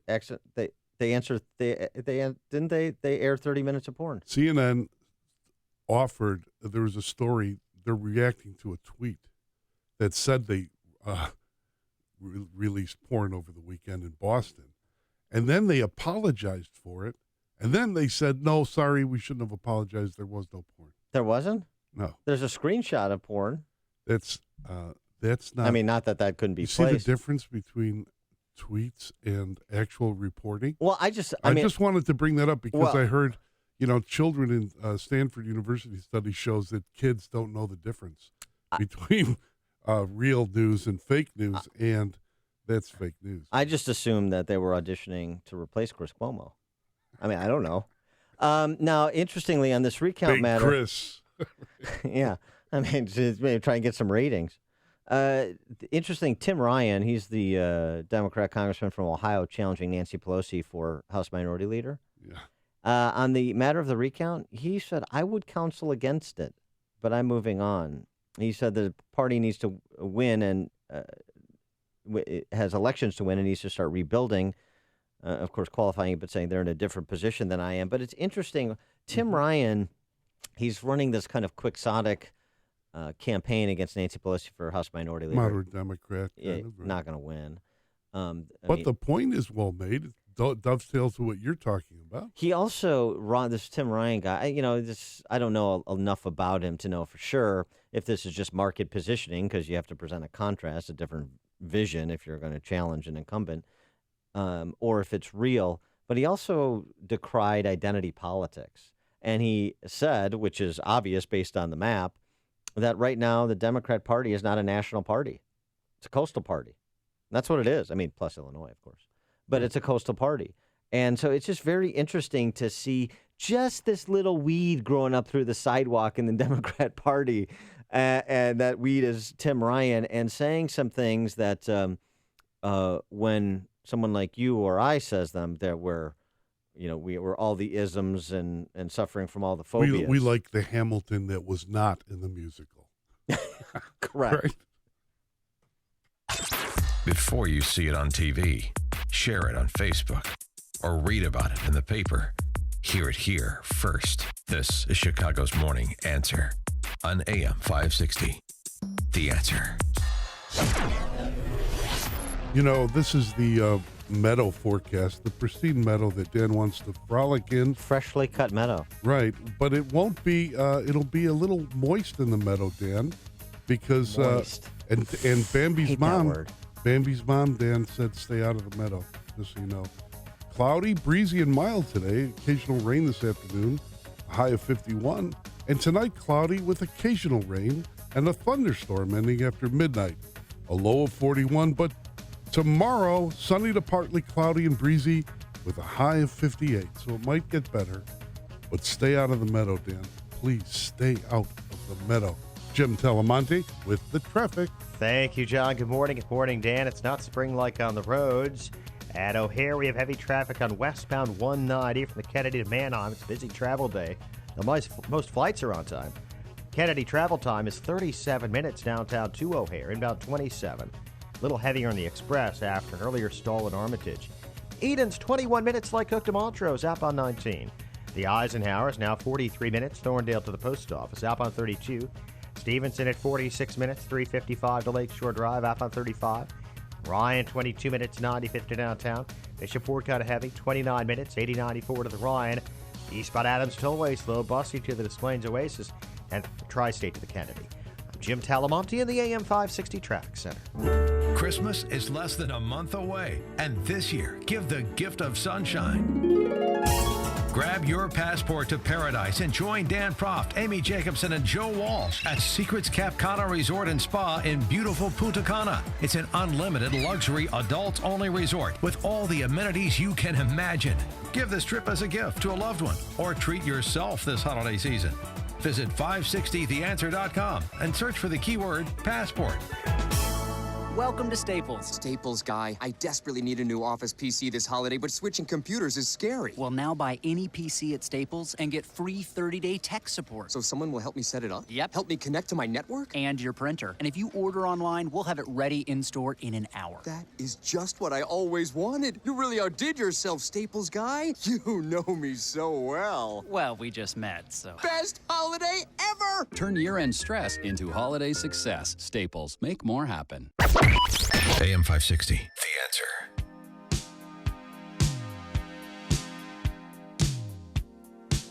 Good morning, Dan. And in for Amy this morning, Chicago Tribune columnist John Cass. John, we talked a little bit about Romney and Giuliani, and Kellyanne Conway, Newt Gingrich coming out pretty hard against Romney over the weekend. But there's some other news in terms of the Trump governing team, important news. And our friend K.T. McFarland, who we mentioned, Deputy National Security Advisor to General Mike Flynn. But this also, this appointment, this may be, I mean, there's been a lot of good appointments, I think, so far. I think he's putting serious people around him, talented people around him. Betsy DeVos for Secretary of Education. Betsy DeVos for Secretary of Education. Salon doesn't like it. That, I know, that's one of the That's reasons surprising. you know it's great. Yeah, Randy Weingarten, she's the ghoul that's the head of the teachers union at the national level. She lost her mind, cannot imagine a worse pick, which is a great endorsement the Michigan Board of Education president, because, of course, DeVos is from Michigan, part of the Amway family. Also, founder of American Federation for Children, which is this great school choice organization. And I've had some interaction with them. It's like putting the fox in charge of the hen house and hand-feeding its school children, said Michigan Board of Education President John Austin. How are the schools there in Detroit? Pretty good, huh? Producing Nobel laureates and doctors and engineers and so forth, right? No? David Hecker, AFT, American Federation for Teachers, Michigan. I can't imagine a worse pick. She has had some success in Michigan, not because she has any expertise, but because she is rich. So you got to play the class. Unless you're John Kerry, then it's you married into it and you're smart.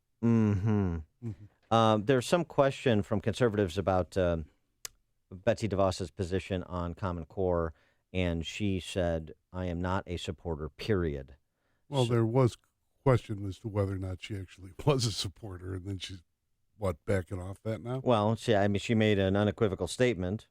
I am not a supporter, period. That's a pretty strong statement. Question for Dan Proft. Why doesn't Trump just abolish the whole damn department? Well, just get rid of it. I mean, just say, hey, you know what? All you psychos that live in the suburbs of Washington and Maryland who were propagandizing your children so they needed counseling, after the election, you're gone. You're fired.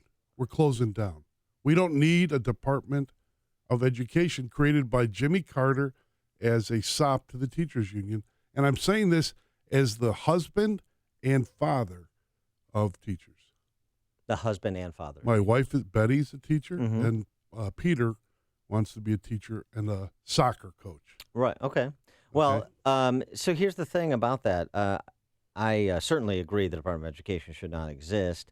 One thing that maybe could be done constructively, and maybe it's a process to get to that end, usually these things are with bureaucracies this big, is to see Trump block grant, and DeVos block grant most of the Department of Education's funding, if not all of it, to states and localities specifically to use for opportunity scholarships for children in cities like, I don't know, Chicago, Detroit, Milwaukee, most of the urban centers that do a terrible job educating young children, disproportionately young minority children, use all of those monies to provide scholarships to let them chart their own course and let them and their families pick the schools they want to go to, just like we do at the collegiate level. I mean, the thing about, I know you're a school choice proponent, but the thing that always perplexes me, forget the downstate, mid-state Republicans that betrayed you when you were pushing school choice? Well, there's that. That's a problem. That's a problem of the teachers union buying a lot of Republicans, just as they bought the entire Democrat Party. There's no question about that. But just kind of separating the politics and even some of the academic studies into different school choice programs around the country. Now I think there's something on the order of 14 different school choice programs in 23 states, including a very successful choice program, scholarship program for special needs children called the McKay Scholarship Program in Florida. So this is not a laboratory experiment. This is happening everywhere. Flowers are blossoming in other states not named Illinois. But the thing that's so interesting to me about this is why the geographical restriction in K through 12? We don't have a geographical restriction anywhere else. What do you mean geographical restriction? I have to go to this school based on my address. As long as you have property taxes that drive the system, then you're going to have a problem. Well, I think you're going to have lots of problems. But even if you had the dysfunctional system that we have, the Byzantine funding formula and so forth. Stop it with the Byzantine. Well, even with that, right. There are people that pay property taxes that don't have kids or whose kids are gone.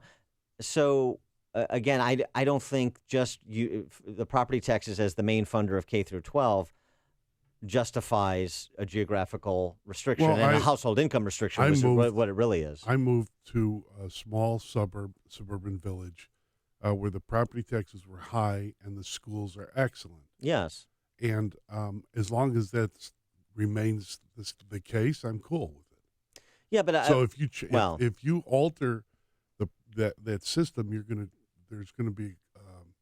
there will be there's a cost to it. Well, nothing transformative comes without consequence. But I guess my question is just for particularly for school choice opponents, work the logic for me. Why is K through 12? Why should it be exempt from competition? Why do we have to mandate geographical restrictions on the movement of families in terms of their educational choice for their children, limited by household income as well? But I mean, this is resources, just as the federal government provides resources to go to any college you want. Why the exemption for K through 12? To protect the people that really count in the system, which are the unions and the vendors. That's the truth. Okay, let's be honest about it. That's it. Well, that's the truth, but that's not a very good answer. Connect with Dan and Amy on the AM 560 The Answer mobile app. Just text the word app to 64636 to download the app today. If you're serious about selling your home, now's the time. Supply is low, and it's a great seller's market in many Chicagoland neighborhoods. Now, I've done the research, and along with my Salem radio colleagues, Dennis Prager and Michael Medved, we all recommend that you call Saul. Saul Z and the Z team are so good that if they don't sell your home in 59 days, they'll sell it for free, guaranteed. Saul is ranked 106th out of 1.2 million agents by the Wall Street Journal. His proven marketing system is so effective that he sells on average a home every single day, attracting multiple full-price offers. Now, that demand helps sell your home fast at the highest price. It's a no-brainer. If I was selling a home in Chicagoland, I'd definitely call Saul. 888-346-0666 or call Saul, SAUL.net. Call Saul.net or 888-346-0666. You'd better call Saul. I know a perfect holiday gift. Did you guess it? Yep, it's MyPillow, and MyPillow will extend the money-back guarantee through March. Plus, if you buy one premium MyPillow, you still get the second one and 2 additional Go Anywhere MyPillows for free. So you're actually getting 2 premium and 2 Go Anywhere MyPillows for the price of one with an extended money-back guarantee. It is the best offer ever. You know, the National Sleep Foundation made MyPillow their official pillow. It's washable to remove germs that cause allergies, acne, and asthma. And you'll sleep better. I know I do. So visit MyPillow.com, click the radio listener special tab, and use the promo code Amy. You'll get 2 premium MyPillows and 2 Go Anywhere pillows for the price of one, plus the extended money-back guarantee through March for your holiday gifts. Or call 800-489-0201. Mention the radio listener special and be sure to use the promo code Amy. That's MyPillow.com or 800-489-0201. AM 560, The Answer. Dan and John Cass in for Amy this morning. Coming up at 6:36, Chris Simmons, Cuba intelligence expert, former Army paratrooper. We will all celebrate the death of Fidel Castro together. But first, the headlines with Mike Scott. 42 degrees. We've had some light rain showers, very gusty winds, up to 25 miles an hour this morning. President-elect Donald Trump claiming he would have won the popular vote had there not been serious vote fraud, he claims, in Virginia, New Hampshire, and California. This morning, election managers in Wisconsin are set to meet later today to finalize a timeline for a recount in that state's presidential election results. The state Donald Trump won by 23,000 votes. It's being fueled and funded by Green Party candidate Jill Stein. Senator Ted Cruz says his father praised God when he heard the news that Fidel Castro was dead. Speaking on ABC's This Week, the Texas Republican with Cuban heritage says the former Cuban leader had been responsible for the imprisonment and torture thousands of families. For a man who has tortured and murdered and oppressed for so many, it is thankful that he is no longer with us. Cruz says he hopes Castro's death over the weekend will set the stage for increased freedom for the Cuban people.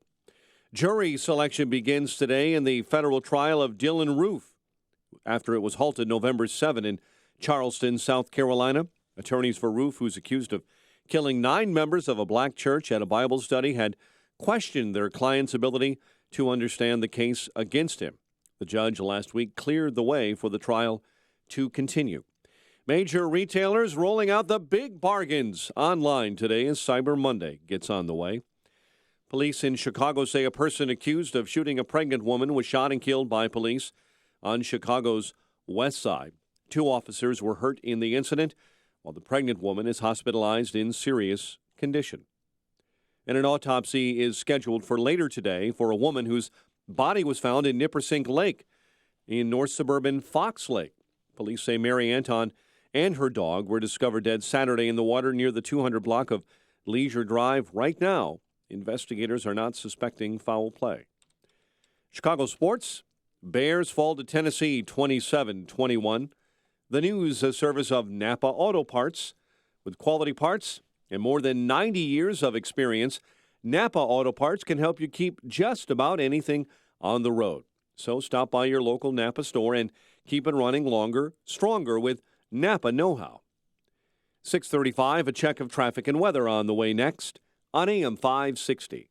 Dennis Prager believes we were on the verge of disaster. The shellacking has just been awesome. It is a rejection. I don't say it's permanent. The country was at a precipice. Had she won, I would not have this smile on my face.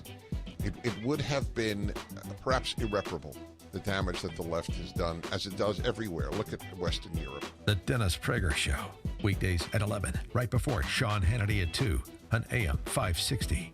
The Answer. If you're looking to relieve symptoms or support your well-being, head to Walgreens for brands you need like Advil, Centrum, Emergency, and Nexium 24-Hour, and take your health in your own hands. It's your wellness. Own it. Balance of Nature's fruits and veggies. I've had 10 major surgeries, including 3 brain surgeries. And I have extreme rheumatoid arthritis, lupus, and fibromyalgia. And I wanted to let him know that his balance of nature have helped boost my immune system so much, because I'm on injectable medications for the rheumatoid, and they bring down your immune system. Since I've been taking balance of nature, I haven't gotten a cold, nothing. It really helped me tremendously. Good health is only a phone call away. What are you waiting for? Don't miss your opportunity to get a free month supply of Balance of Nature. Call 1-800-2468-751. That's 1-800-2468-751. Or go online to balanceofnature.com. Use promo code CHICAGO. 6:37, a check of the roads in the AM 560 traffic center with Jim. Thanks, Mike. 8094 has westbound delays from Chase to Burr with a crash in the left lane. Northbound Tri-State now slow in pockets. Southwest Highway to LaGrange Road. Plainfield Road to 31st. Very slow from the Reagan Tollway to Grand Avenue. Eden's 29 minutes. Lake Hook to Montrose outbound 21. Kennedy 32 minutes. O'Hare to downtown outbound 43. Eisenhower 48 minutes. Thorndale to the post office. The exit to northbound Mannheim's closed. Outbound 34 minutes to Thorndale. Stevenson 49 minutes. 355 to Lakeshore Drive outbound 37. Ryan 23 minutes. 95th to the Loop. Traffic. Service of the 89-cent pancake deal at Burger King. How is this even possible? Right now at Burger King, you can get 3 pancakes for 89 cents. 3 hot, fluffy, golden pancakes for just 89 cents. Unbelievable but true. 3 pancakes, 89 cents, only at Burger King. Limited time only, price and participation vary. Traffic answers when you need them most. I'm Jim Talamonte, AM 560, The Answer. Chicago's Morning Answer continues next. Your official Chicagoland weather forecast from the aircomfort.com Weather Center. Providing the right climate for business since 1935. Cloudy, breezy, mild today. Occasional rain, high 51. Currently 43 at O'Hare. Next news at 7. Chicago's Morning Answer with Dan, and in for Amy this morning, the Chicago Tribune's John Cass on AM 560, The Answer. This hourly segment is brought to you by Real Estate Revealed with Randy Barcella. Heard each and every Sunday at 8 a.m. on AM 560, The Answer. Good morning, Dan, and in for Amy is Chicago Tribune columnist John Cass. And John, a lot of reactions over the weekend, both the right and the left, on the death of Fidel Castro, and the contrast between the two sides could not be more stark. We've talked about... One side is the truth, and the other side is the delusions of stupid little babies of the left. Yeah, and... Okay? That's how it works. And unfortunately... as a Catholic, I've got to say that Pope Francis on this score falls into the latter camp. Marco Rubio made the point over the weekend on State of the Union, distinguishing the Pope on matters theological from matters geopolitical. Even Pope Francis sent a telegram expressing sentiments of sorrow. As a practicing Catholic, what's your reaction to that? Well, as a practicing Catholic, I believe in the theological authority of the Bishop of Rome, and that's what Pope Francis is. On political matters, however, particularly on foreign policy issues, I don't necessarily believe that that binds those of us in the faith in terms of issues of foreign policy. I still respect it, but that's a very different thing. Pope Francis is the leader of a religious organization, the Roman Catholic Church. Barack Obama is the president of the most powerful country in the world. And what I call pathetic is not mentioning whatsoever in that statement the reality that there are thousands upon thousands of people who suffered brutally under the Castro regime. He executed people. He jailed people for 20 to 30 years. The Florida Straits, there are thousands of people who lost their lives fleeing his dictatorship. And not to acknowledge any of that in the statement, I felt is pathetic. Absolutely. That's pretty well said. Including priests. I wonder what the, how easy was it to practice your religion in Cuba under Castro, particularly in the days when he completely took power and slaughtered the people at firing squad. Well, you had Carlos Aguirre, I hope I'm pronouncing his name right, he's a professor of history at Yale. He had a piece over the weekend in the Washington Post, Farewell to Cuba's Brutal Big Brother, and he lists 13 points that should be etched on Castro's tombstone and highlighted in every obituary. Of course, it won't be by Andrea Mitchell and others, but it should be. And among them, in terms of forcing 20% of the people into exile, torture and extrajudicial killings, persecuting gay people, trying to eradicate religion, censorship, outlawing private enterprise and labor unions. Among them, and this is an underappreciated one, he turned Cuba into a colony of the Soviet Union and nearly caused a nuclear holocaust. PBS, not a fake news organization like, any conservative outlet, posted over the weekend letter that Nikita Khrushchev wrote to Fidel Castro on October 30th, 1962. In that letter, Khrushchev writes to Castro, "In your cable of October 27, you propose that we be the first to carry out a nuclear strike against the enemy's territory. Naturally, you understand where that would lead us. It would not be a simple strike, but the start of a thermonuclear world war. Dear Comrade Fidel Castro, I find your proposal to be wrong, even though I understand your reasons." Useful idiot, wow. Castro? Wow. For more on Castro and the reactions to his long overdue passing, we're now joined by Chris Simmons. He is a Cuba intelligence expert, former Army paratrooper and counterintelligence and counterterrorism expert, four-time war veteran, decorated. Mr. Simmons, thanks so much for joining us. Appreciate it. Thank you for having me. So give us your take on two matters in whichever order you choose. One, the legacy of Fidel Castro, how he should be remembered, and two, your reaction to the reactions his death is generating.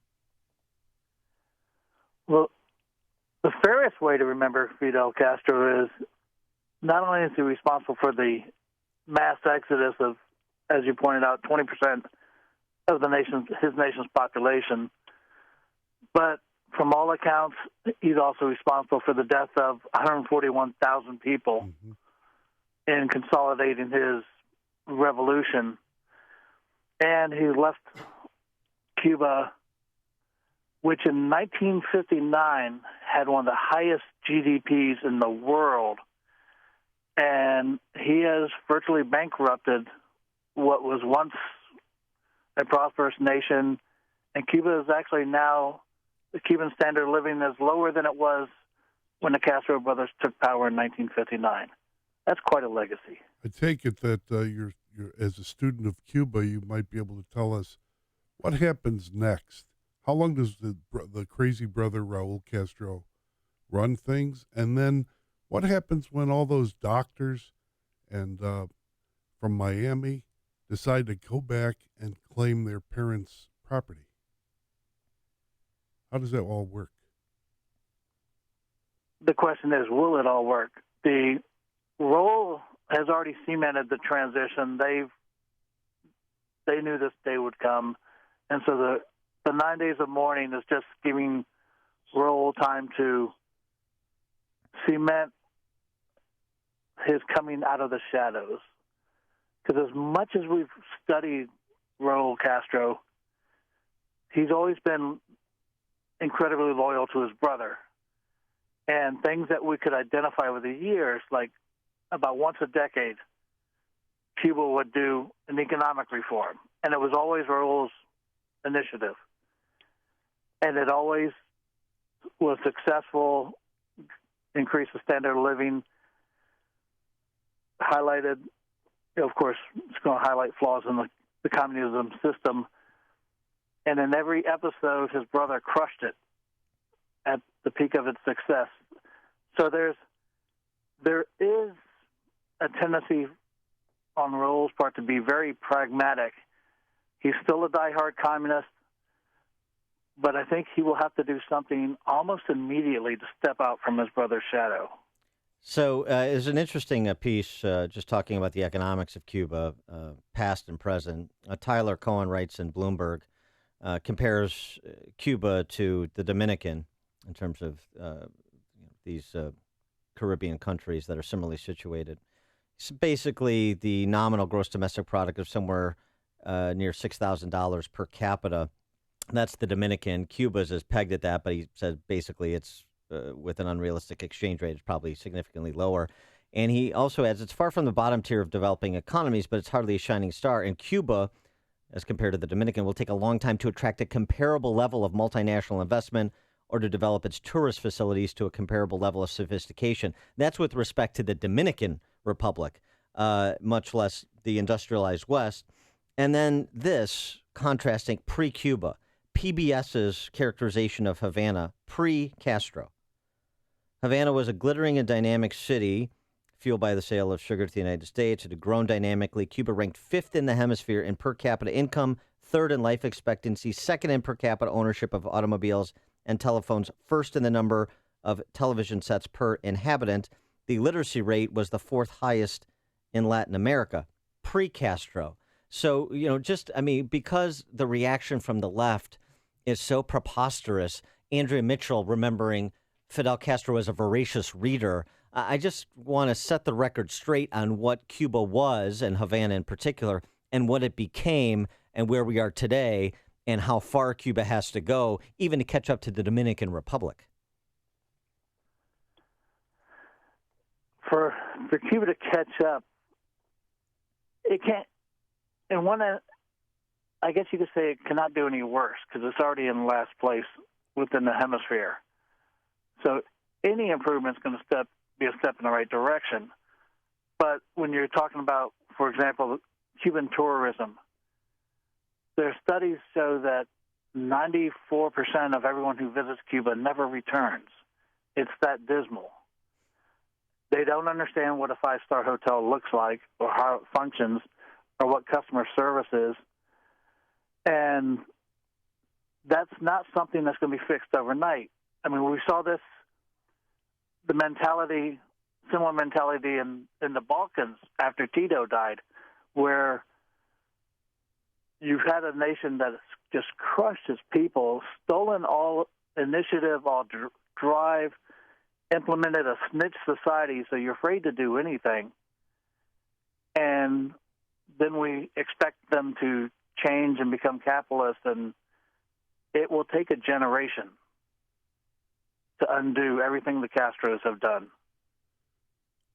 When people start buying up Cuban real estate from Florida and buying it back in Cuba, how's that going to play out? How's it going to play out when the repatriation of Cubans, of the Cuban diaspora back to Cuba?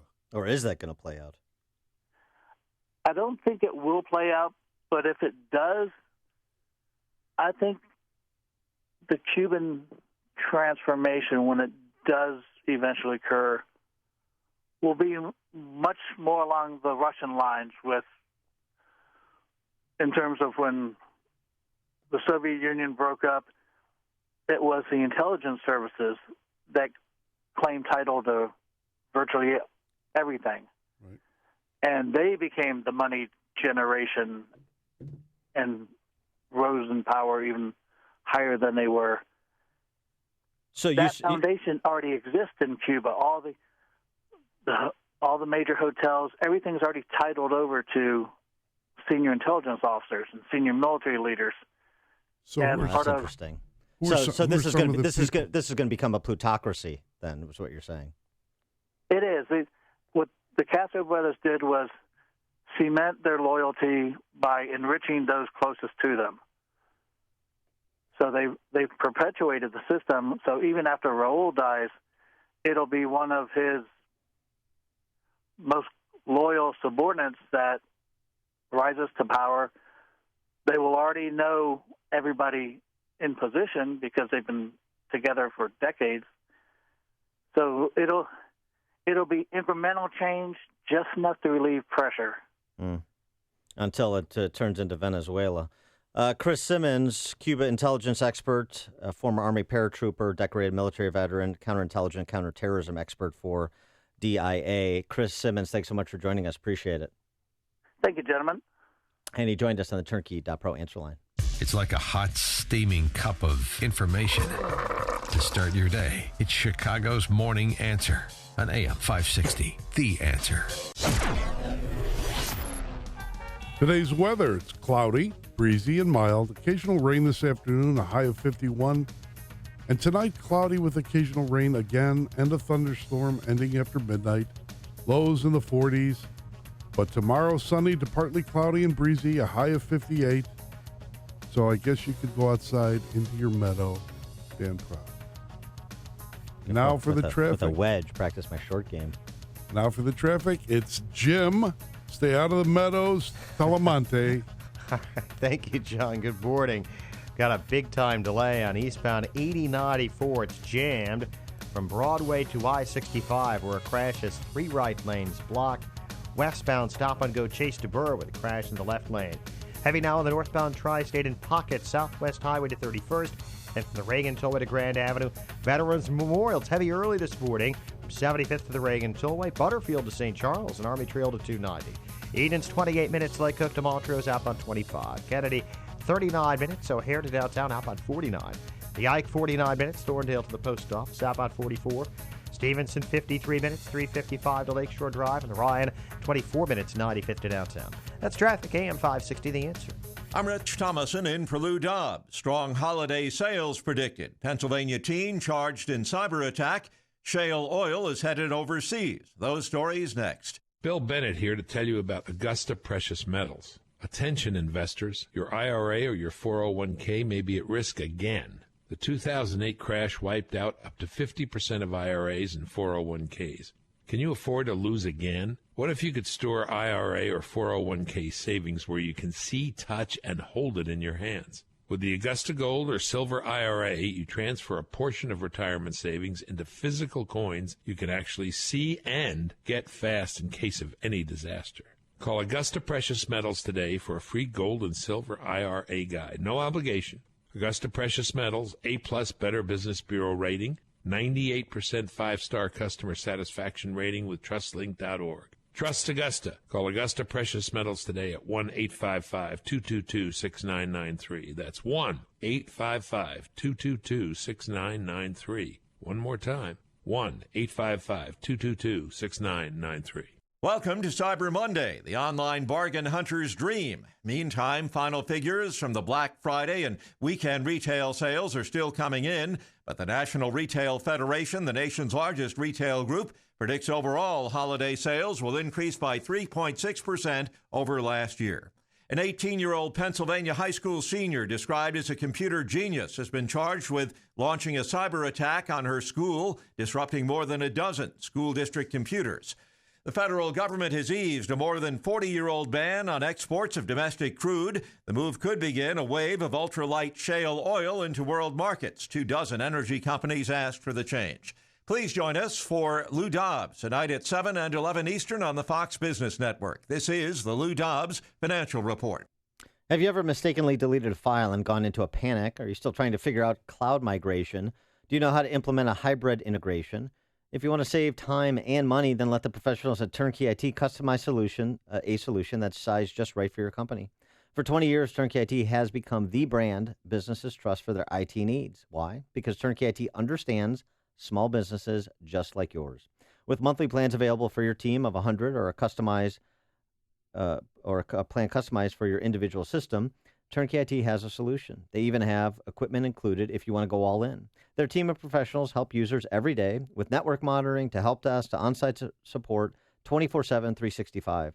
So stop worrying about your technology and let it work for you. Visit turnkey.pro today to see how simple and affordable it can be to focus on your business without worrying about the technical stuff. That's turnkey.pro. It's happening to you every night. One snores and the other can't sleep. But now, there is a quick and easy-to-use solution. A natural solution. Snore Stop, the #1 selling anti-snoring medicine in the U.S. Thank you, Snore Stop. You saved my marriage. It's time to try Snore Stop and make every night a better night for both of you. Spray or tablets are available today at Rite Aid and CVS or online at snorestop.com. Mike Rowe here. Today I'm with Frank, one of the heating and cooling pros at 1 Hour. Frank's got his head up a vent right now. How's it going up there? Frank knows what he's talking about. He's been with 1 Hour for how long, Frank? 14 years. That's a long time. Over that time, he's worked on tons of different equipment, taken countless hours of training, and that makes Frank the man. No, Mark Rowe's the man. I'm sorry, Frank. Say again? Mike Rowe's the man. I heard him the first time.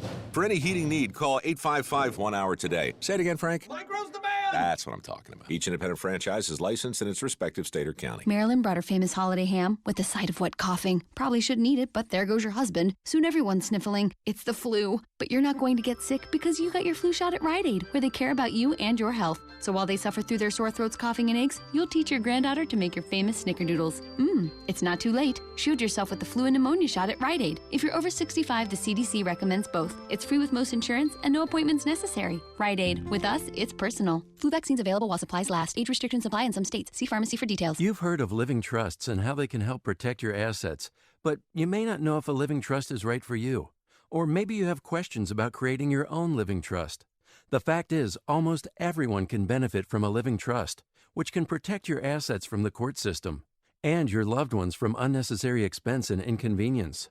Learn more at a free seminar Wednesday, November 30th. Estate planning attorney Robert Zapolis will explain how to create your own living trust, estate planning under the new tax laws, why a will does not avoid probate, and more. Have your estate planning and living trust questions answered absolutely free. Don't miss this important seminar Wednesday, November 30th at 6:30 p.m. at Papa Joe's Restaurant, 145th and LaGrange Road in Orland Park. The seminar is free and a complimentary dinner is served, but you must make a reservation now. Call 708-478-1400. Call 708-478-1400. Again, 708-478-1400. Signature Bank is Chicago's fastest growing independently owned business bank. It's a bank where relationships still matter. Signature Bank knows your name and your story. I'm Dan Proft, and I know this because Signature Bank is my business bank. I'm Chuck Spaveri, CEO of Spaveri's Custom Counters, a Chicagoland manufacturer of residential and commercial countertops. If there's a local commercial bank who knows how to get a deal done, it's Signature Bank. When my brother and I needed it, Signature Bank came through with a creative financing solution. That's because Signature Bank has experience working with companies like ours, a second-generation, family-owned and operated manufacturer. Our business matters to Signature Bank, and that comes through in every visit and every phone call with their team, right up to the bank's co-founders, Kevin, Mick, and Brian. Spaveri's is proud to bank with Signature Bank. Signature Bank is looking for their next success story. Learn more about turning your business vision into reality. Visit signature-bank.com. Signature Bank, helping local businesses succeed. Member FDIC, Equal Housing Lender. In winter, you can practically hear your skin changing. Drying out, flaking, tightening, becoming itchy, irritated, and inflamed. You need the fast relief of Cortisone 10 Intensive Healing Anti-Itch Cream. Unlike regular lotions, Cortisone 10 relieves itch and irritation with 1% hydrocortisone, the strongest non-prescription itch medicine, plus 7 healing moisturizers. With Cortisone 10, Snowball fight! winter can just sound fun again. Cortisone 10. Feel the heal. Use as directed. Hey, everyone. This is Life Tips with Geico. Life tip 1. You can use a razor to shave those little lint balls off your sweatshirt or jacket. Speaking of jackets, try wearing yours backwards. You could use the hood as a convenient snack trough. Life tip 2. Switch to Geico and you could save hundreds on your car insurance. On top of that, the Geico Insurance Agency could help save you money on home and renter's insurance. Geico. Get savings into your life. Visit geico.com today. Coming up, Nordstrom stands by Ivanka at 7:07. But first, let's check the headlines with Mike Scott. A person shot by Chicago police on the west side. The investigation continues there. Suspects in a St. Louis robbery lead police on a wild Illinois chase. CTA approves fundings to plan out a red line extension, and the Titans beat the Bears. WIND Chicago News Time is 7 o'clock. Fox News Radio. I'm Dave Anthony. President-elect Trump's incoming chief of staff calls it a total and complete hypocritical joke. Hypocritical, Reince Priebus says, because Hillary Clinton said before the election not accepting the results is a threat to democracy. Now, her campaign's in Wisconsin as a recount moves forward. Fox's Jeff Manasso live in Milwaukee. Dave, state elections officials are meeting this morning to iron out the process of Wisconsin's first ever presidential recount. The Green Party cites inaccurate voting machines, human error, and even politics for the reason that Donald Trump beat Hillary Clinton by 22,000 votes.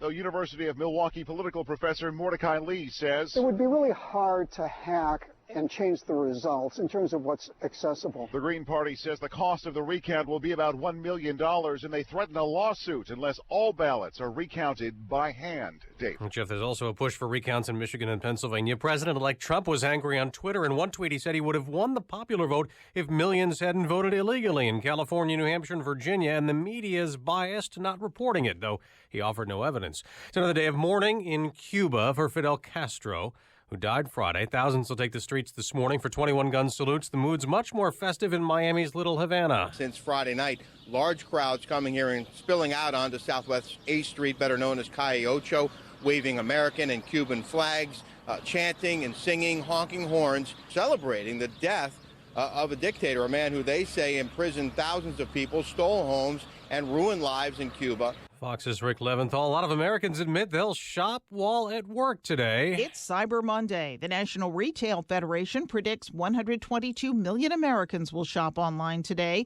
1 million more than last year. Fox's Ginny Casola. That federation says 154 million shopped over the Thanksgiving weekend, more than last year, but they also spent about $10 less on average because of big discounts.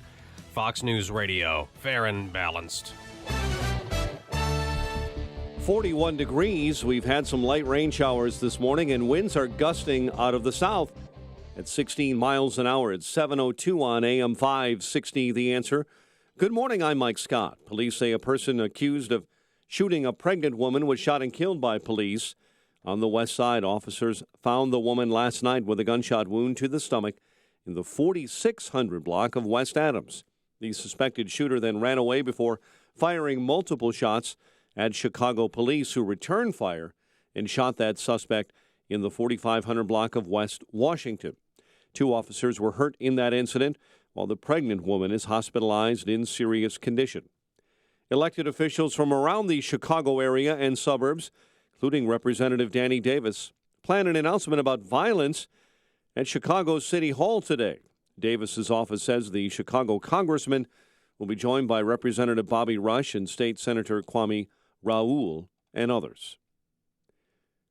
An autopsy is scheduled for later today for a woman whose body was found in Nippersink Lake in north suburban Fox Lake.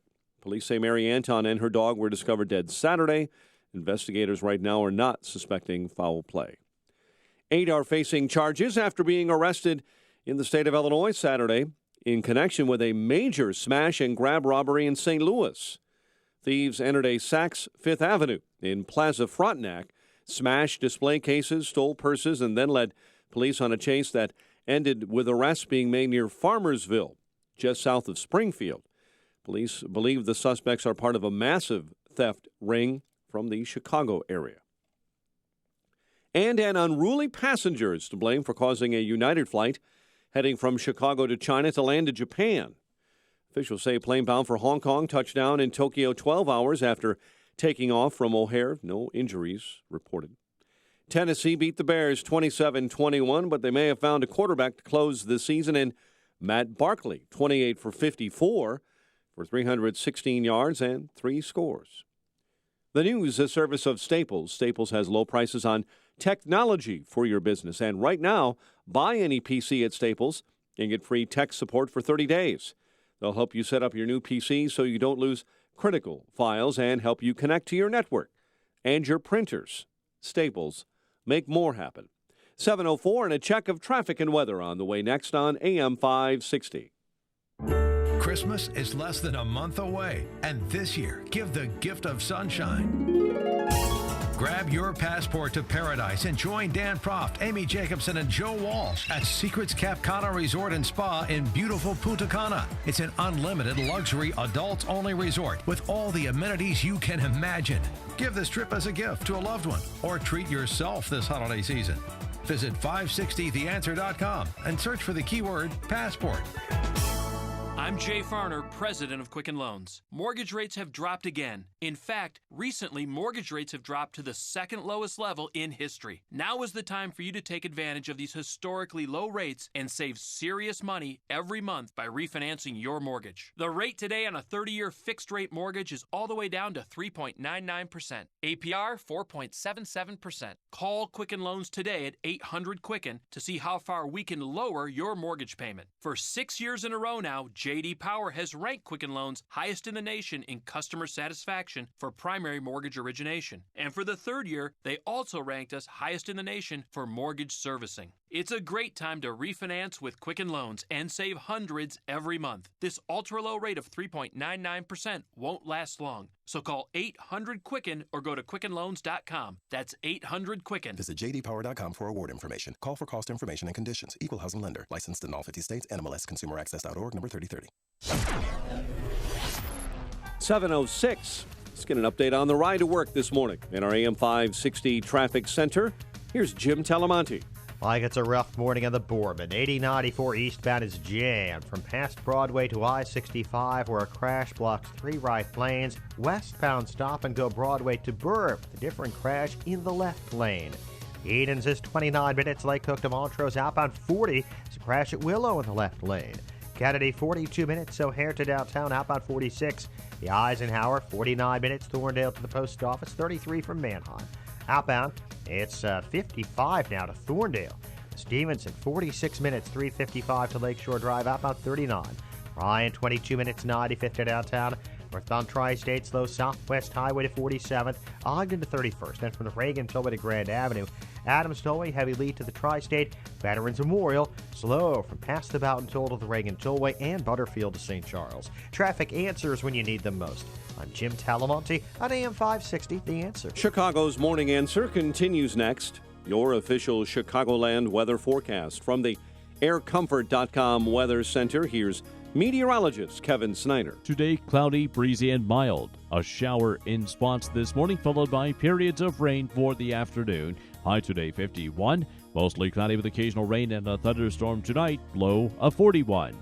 I'm Kevin Snyder on AM 560, The Answer. 41 at O'Hare, 44 along Chicago's lakefront. Winds are south at 16. Your next news update is at 7:30. Chicago's Morning Answer with Dan, and in for Amy this morning, the Chicago Tribune's John Cass on AM 560, The Answer. This hourly segment is brought to you by Radio Garden Sense, a show bringing your property's gardening needs alive. Radio Garden Sense, Sunday mornings at 11 on AM 560, The Answer. Good morning. Welcome to your Monday morning briefing. Here's what you need to know to start your day.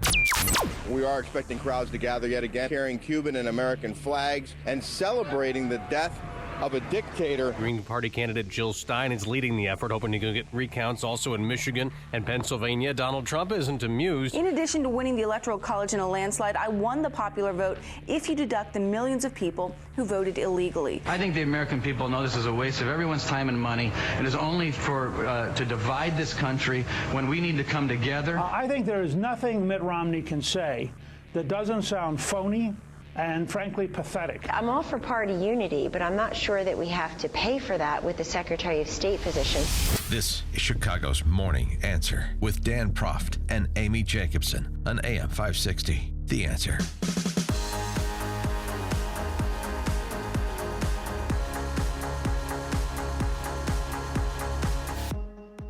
Good morning, Dan, and in for Amy this morning is the equally lovely John Cass, Chicago Tribune columnist. And John. Yes.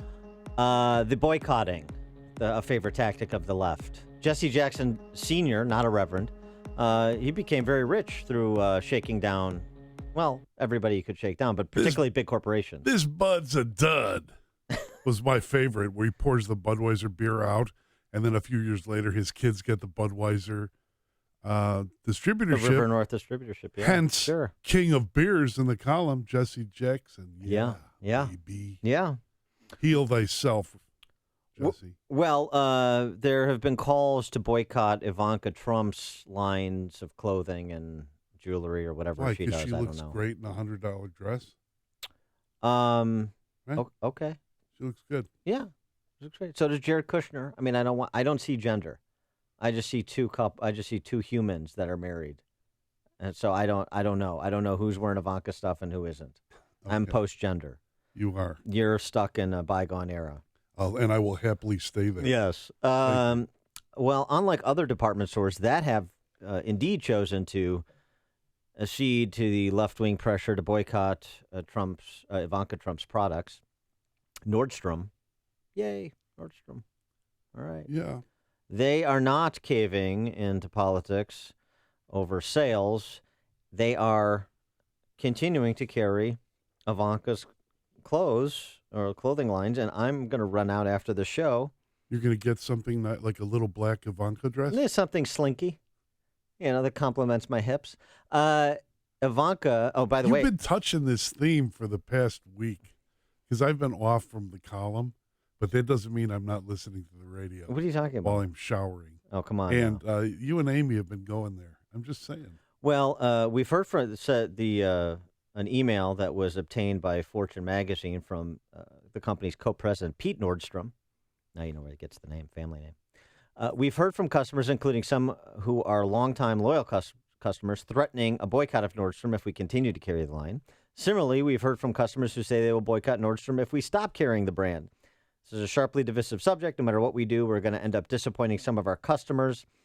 Every single brand we offer is evaluated on their results. If people don't buy it, we won't sell it. We strive to be agnostic about politics and treat all customers with respect. That seems like a sensible play. And it's good, actually, that unlike this being just the landscape of the left, boycotting and putting pressure on corporations, it's good that Nordstrom has heard from Trump supporters who said, hey, don't even think about caving to the other side. That's good, too. It's good to, we talked about this earlier, it's good to engage. Do not cede any turf to your opponents. As opposed to Walgreens, which 8 years ago removed the Obama Chia Pet head from its shelves because having Obama Chia heads was racist. Well, Walgreens at the time and I just couldn't deal with that, so I bought up a lot of those Obama Chia heads.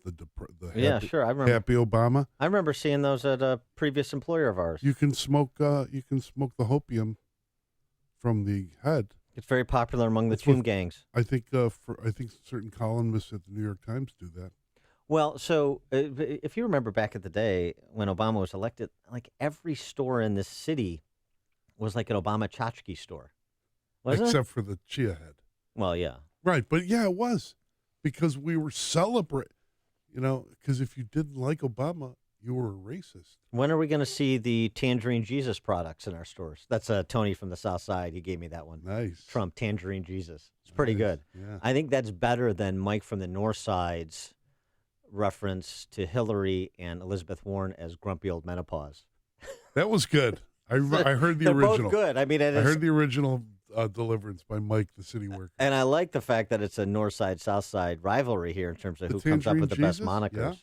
Yeah. But Nordstrom, so I have a personal shopper at Nordstrom because I'm a man of standing in the community. And Wait a second. I highly recommend her. Her name's Tanya Stuvlik, and I highly recommend her. And I'm going to have her set aside some of Ivanka's finest wear. Wait a minute.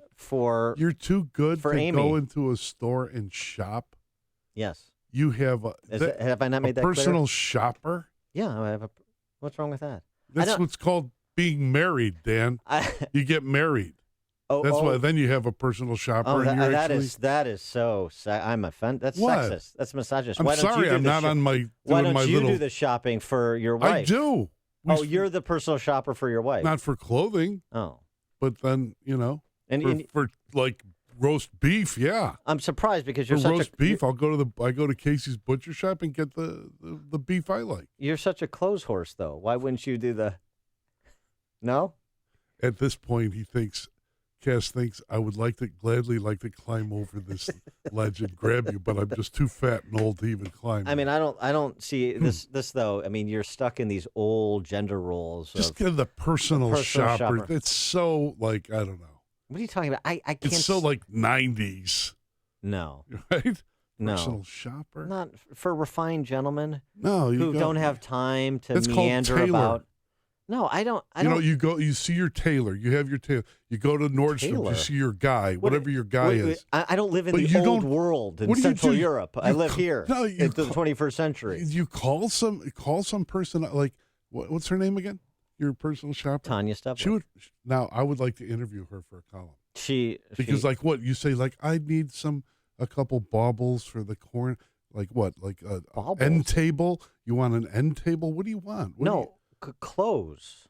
That's why I'm going to have her set aside some of the Ivanka Trump lines. And then she comes to your apartment and lays it out for you, on the bed. I go to the Nordstrom in Oak Brook, and it's the shoes and the suits and the pants and the shirts are assembled. Yeah. And then I run through them. I can't be in those places for more than an hour.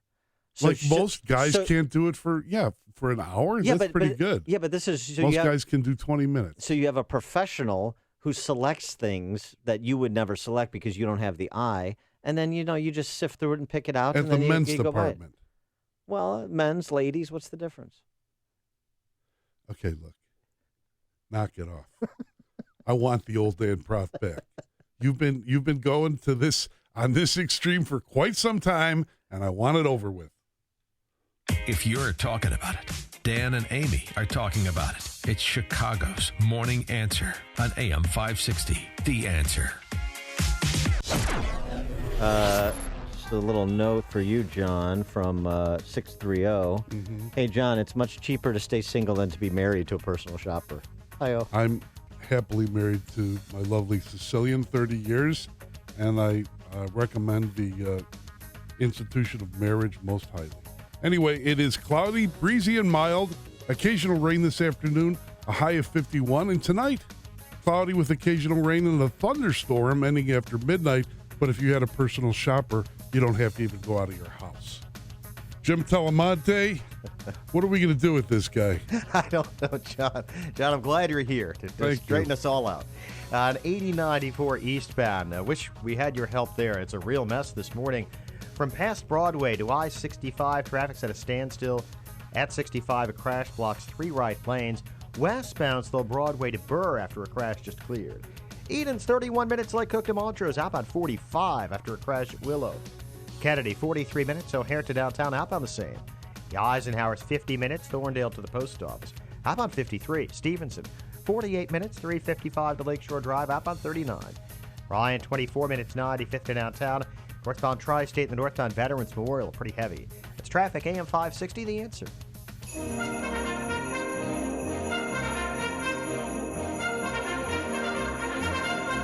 Celebrate the holidays with the Chicago Symphony Orchestra's Merry, Merry Chicago, December 16th through the 23rd at Symphony Center.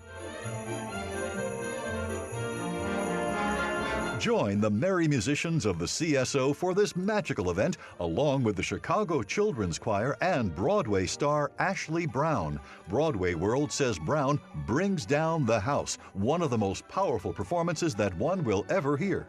This joyous celebration will include treasured carols, sing-along holiday favorites, and a visit by a very special guest from the North Pole. Don't miss this holiday spectacular, December 16th through the 23rd at Symphony Center. For tickets, visit cso.org/holidays.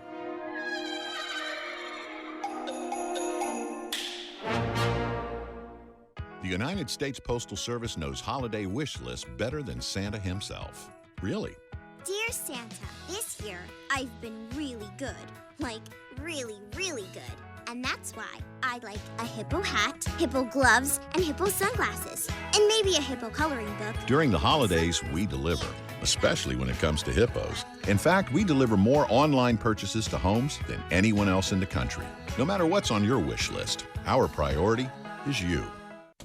They came from every corner of the country, from small towns and big cities.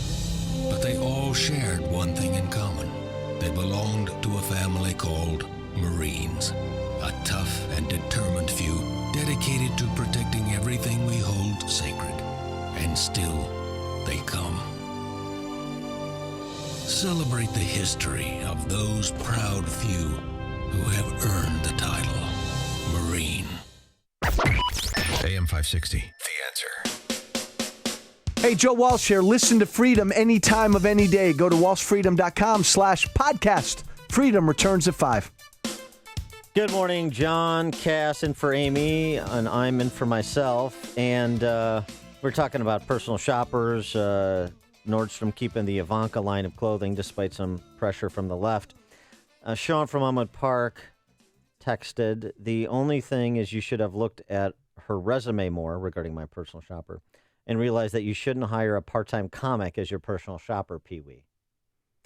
And now, this again, it's so funny to be ridiculed for my fashion sense from a guy who has to use garanimals to match his pants with his blouse.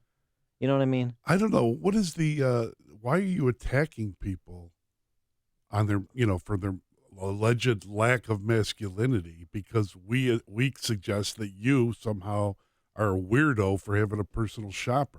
He is attacking. He's attacking Sean, my personal shopper. Sean is a man's man. Oh, and I hate to say this, but yeah, I got hair on my back. Okay, I don't have a personal shopper. People are eating breakfast, and you. Just the whole thing bothers me because I remember a Dan Proft right out of Northwestern. He was running freshly minted. He was running a little blog, like a conservative blog. What was the name of that? Illinois Leader. Illinois Leader, right? And you were fighting the good fight against the academy and everyone against you and all the liberals there. And that Dan Proft would not have a personal shop. Now I'm a fifth column guy now. Now I'm, fighting internally. But I've got, I've just got better clothes. What's wrong with that? No, it's good to have good clothes. Yeah. I tip my hat to you. In my polo shirt and dress jeans. Properly like a country gentleman. Yes, like Walter Pidgeon of the 2016. Thank you very much. Yes, Advise and Consent. Great movie about the Senate that no one watched. I've seen it. So don't say no. I've seen it too. All right. We'll go through Walter Pidgeon's complete oeuvre another time. The idea of having someone go shop for you, so in other words, you call her up when you need to get a birthday gift. You call it like Trish or whatever her name is. Tanya Stevlik. Could you please get Trish, me whatever her name is? I mean, the misogyny in this. I don't appreciate this. You're not Trish fulfilling the feminist role that Amy plays on the show. I don't know what to say now. It's not Miss Stevlik to you. You're not allowed to use her first name. And Ms. Sean, Stevlik, who still shops at Chess King and wears rugby shirts I wore in 7th grade, is going to criticize me about my fashion. Is it the platform shoes and the baggies you don't like? What? Sean or me? Sean needs platform shoes. He's another. He's got a little bit of a Napoleonic thing going on too. Hence the cigars with both of you. Well, come on, relax, guys. Those are. Sometimes a cigar is just a cigar. That's what Bill Clinton said. And Kipling said, a woman is just a woman, but a cigar is a smoke. So I want you to pour over that. I would never say that. Speaking of cigars, let's revisit Castro's death. Now, one of the Nicaraguan cigars now. Well, Dominicans, too. I mean, they've all caught up or passed the Cuban They passed the Cuban. Well, that's what happens. Everything gets stultified under communist totalitarianism. Now that he's dead, we'll find Cuban cigars be rolled on the thighs of I can't even go there, but isn't that the whole idea? The whole these are rolled, these are very I don't want to go there. I want to What are you talking about? Pull me back out, Mr. All right, let's Mr. Wizard, take Tudor back out. Let's reset the table and not turn this into a Showtime after dark kind of. Hey, Mike Scott. I've got to play this again. I have got to play this again. Do you think the D.C. press corps learned its lesson from the election results? Do you think they're doing a little bit of reflection on what they believe and how they report and how they understand America? Well, if you think that, you'd be wrong, and I'd like to present as Exhibit A, Andrea Mitchell's report on the death of Fidel Castro. See if you'll remember this tyrant the way Andrea Mitchell does. In Revolution Square, in churches, preparations for more than a week of official mourning before a burial ceremony next Sunday. One woman overcome with grief. She says, "For me, he is not dead." Also expressing emotion, Elian Gonzalez, now nearly 23 years old, who as a 6-year-old boy was shipwrecked on the Florida shores, his mother dying on that journey. Returning him to Cuba became a national cause for Fidel Castro. Elian now says, "I wanted to show him everything I achieved, that he would be proud of me. That's how it was with Fidel." And he was a voracious reader, questioning me about politics and about the economy back in the U.S., and very, very aware of everything that was going on. Very, very smart and very wedded to his revolutionary ideology. So, yeah, Castro made, by the way, just as a quick aside, Castro made returning Elian Gonzalez a national cause celeb. So did Janet Reno and her jackbooted thugs, if you recall. You know what my grandfather would say at this moment when he heard Andrea Mitchell? Afti milai ke gaidros klani. That's what I was going to say. You know what it means? When she speaks, the donkeys pass break wind. Okay, because I mean, that is a great. I like that. They speak, the donkeys break wind. That's good. Yeah. Because come on, what is she talking about? It's almost like she's creating like after the death of the last North Korean dictator, not the one who liked Katy Perry, but his dad, right? North Korean dictator. Remember when people were crying and weep, right? Yeah, were forced to cry or weep, or they would have been killed. Course. What about these? What about the Cubans? Yeah, I mean, come on. Andrea Mitchell, or Mrs. Greenspan, as she's known in D.C. circles. Yeah, woman of the people. A voracious reader, very, very smart. She sounds like she's talking about Truman Capote, not one of the 20th century's most repressive dictators. He kicked out Gary Marks of the Chicago Tribune, who's reporting fairly on Cuba. We opened a bureau there years ago, and he made sure that he had to leave. Because Tribune was too far left for him? Okay, cut the crapola, as we say. Because Gary was doing... You're going to give me one of your aunt's sayings again? Response to that? My aunt? Wait, no, it's my grandfather. Oh, your grandfather. No, Your I'll give you this. Can they see it on live stream? Like that? Nah? Mutza? Okay. Good, I'll be a nominee again. The hand. Mutza of the month. You don't talk to the hand. Yes, we're coming up again. We're going to have a Mutza. So I'm a multiple-time nominee. For the personal shopper thing, yes, I'm nominated. Fine, all right. Clearly, I accept your nomination. Okay.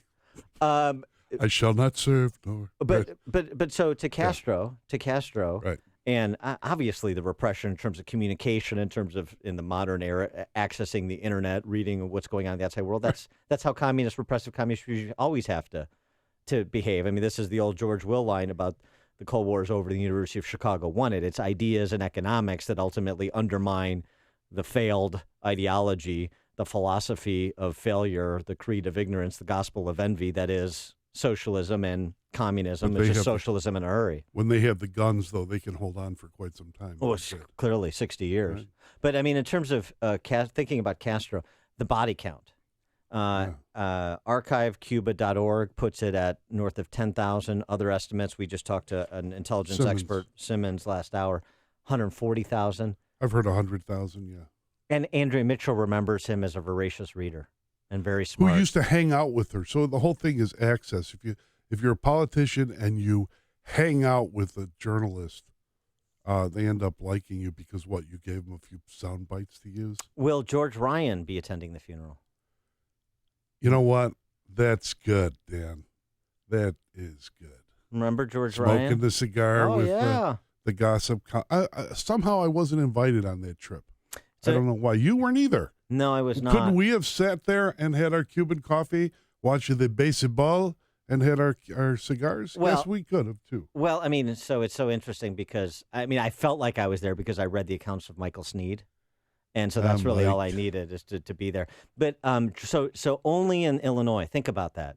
Think about how what our reaction is to President Obama chumming it up with Raul last year, and what our reaction is to the statements, the ridiculous statements, the offensive statements by President Obama, his Orwellian speak, kind of walking around the idea that Castro murdered anybody or tens of thousands. Countless ways in which Fidel Castro altered the course of individual lives, the president said. Yeah, like killing people. The enormous impact he had. I mean, it's just all this sanitized language to avoid admitting. Trudeau, the president of Canada. Colin Kaepernick, the quarterback for the San Francisco 49ers. And by the way, Kaepernick, Obama, and Trudeau, they kind of belong in the same sentence, even though one is just a dingbat athlete. The other two are just dingbat politicians and apologists for tyranny. When they speak, the donkeys break wind. That's all I can say. Ralph and Rantoul, quickly. Yeah, good morning. These people, they're the same fools. They're useful idiots. If she were transported back in her Andrew sister's skirt back to the time of World War II, she's the same idiot who would describe Hitler as, quote, dynamic organizer of family getaways. Thanks, Ralph. This is the morning show more Chicago radio listeners are choosing. This is Chicago's Morning Answer on AM 560. The Answer. My name is David Hochberg, and I'm Vice President of Lending at Pearl Mortgage. If you're looking to purchase a new home or refinance your existing home, give me a call. Roy Spencer and I came up with an amazing offer. If you purchase a home within Permaseal service area and a member of Team Hochberg at Pearl Mortgage secures you a mortgage to purchase the home, we'll cover the cost of the sewer inspection when the loan closes. Roy and I want to make sure you're purchasing a home without faulty or cracked sewer lines, which is expensive to repair. According to Roy, we're the only lender offering this outstanding service. If you're purchasing a home and want to take advantage of this outstanding opportunity, give me a call now at 312-751-1333 or visit am560david.com. I've helped thousands of AM560 listeners, but I can't help if you don't call 312-751-1333 or visit am560david.com.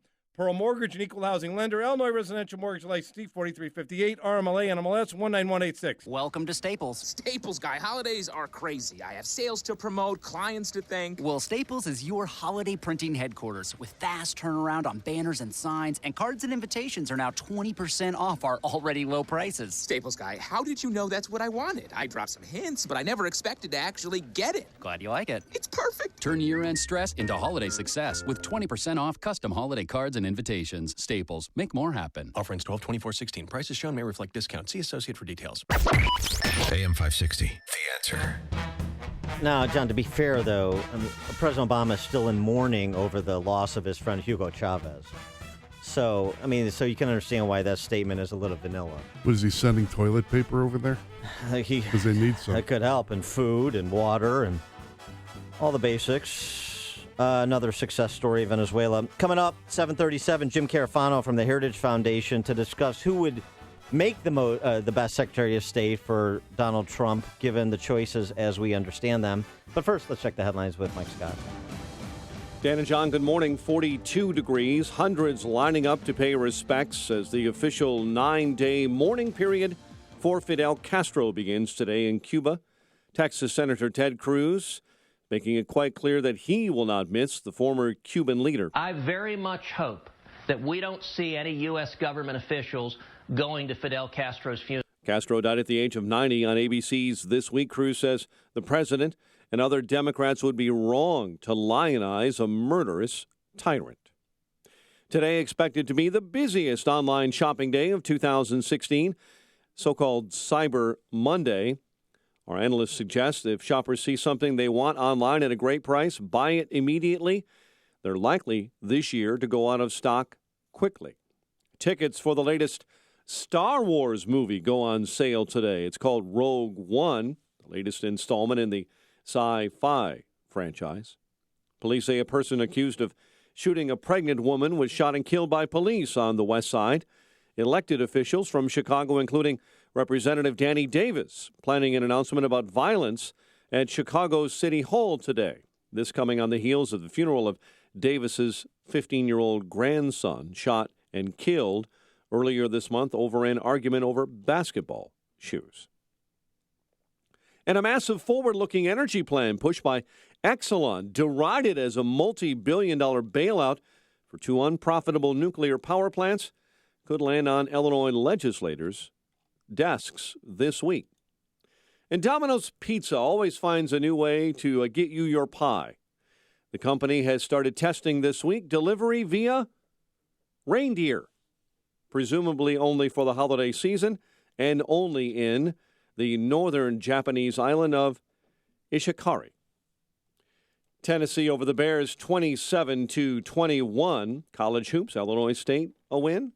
Tonight, Wake Forest takes on Northwestern in the ACC Big Ten Challenge. The news, a service of Staples, Staples Print and Marketing Services, helping your business promote holiday sales. Fast turnaround on cards, invites, banners, and signs. Right now, get 20% off custom holiday cards and invitations. Staples, make more happen. Ends 12/24. More at Staples stores or staples.com. 7:35 and a check of traffic and weather on the way next on AM 560. Christmas is less than a month away, and this year, give the gift of sunshine. Grab your passport to paradise and join Dan Proft, Amy Jacobson, and Joe Walsh at Secrets Cap Cana Resort and Spa in beautiful Punta Cana. It's an unlimited luxury adults-only resort with all the amenities you can imagine. Give this trip as a gift to a loved one or treat yourself this holiday season. Visit 560theanswer.com and search for the keyword passport. B-Dubs makes buying holiday gift sets easy by giving you a free bonus card when you buy $25 worth of their holiday gift cards. It's the gift that gifts you back. Buffalo Wild Wings, wings, beer, sports. Hi, this is Shalom Klein of Get Down to Business, the show for small business, jobs, and entrepreneurship, powered by Tandem HR. According to the Department of Labor, 60% of employers said their employees' health habits were their biggest concern when it comes to managing rising healthcare costs. Many companies today are faced with rising healthcare expenses that comprise their operating budgets. Fortunately, innovative workplace wellness programs exist to help control spiraling healthcare costs. Health risk assessments, one-on-one wellness coaching, and a wide range of online and mobile resources assist employees in living a more healthy lifestyle, significantly reducing illness, absences, medical claims, and accidents. More information on workplace wellness can be found at WSEAP.com. That's WSEAP.com. For more tips, advice, and stories of entrepreneurial successes, listen to Get Down to Business with Shalom Klein, heard Sunday afternoons at 6. Your Business Minute of the Day is powered by Tandem HR. There's no question that the economy's turbulence keeps you up at night. It's difficult to know what the financial market has in store next. You want to focus on the future well-being of your business and be sure that your family will be taken care of and their future provided for. The real question is, what can you do to maximize your future business challenges and opportunities? Attend the Newsmakers Forum Business Outlook 2017, hosted by the Daily Herald Business Ledger in partnership with AM 560, The Answer. For $45, you'll get lunch, attendance to this limited seating expo, and most importantly, valuable financial market insight. It's all about education, information, and networking. The conference is Thursday, December 8th at beautiful Cantigny Park in Wheaton. Educate yourself at Business Outlook 2017 by reserving your spot online at dhbusinessledger.com or call 630-955-3593. That's dhbusinessledger.com or 630-955-3593. 7:38. Check of the roads, AM 560's Jim Talamonte. Thanks, Mike. Eastbound 8094 has delays from Broadway to I-65, where a crash has cleared now. Tri-State southbound slow Washington to 137 and Dempster to 190. Northbound delays are from Southwest Highway to 31st, from Reagan Tollway to Grand Avenue, Veterans Memorial, slow Bolton most of the way to Roosevelt, and Army Trail to 290. Eden's 26 minutes, Lake Cook to Montrose outbound 50. The Kennedy 41 minutes, O'Hare to downtown outbound 45. The Eisenhower 52 minutes, Thorndale to the post office outbound 57.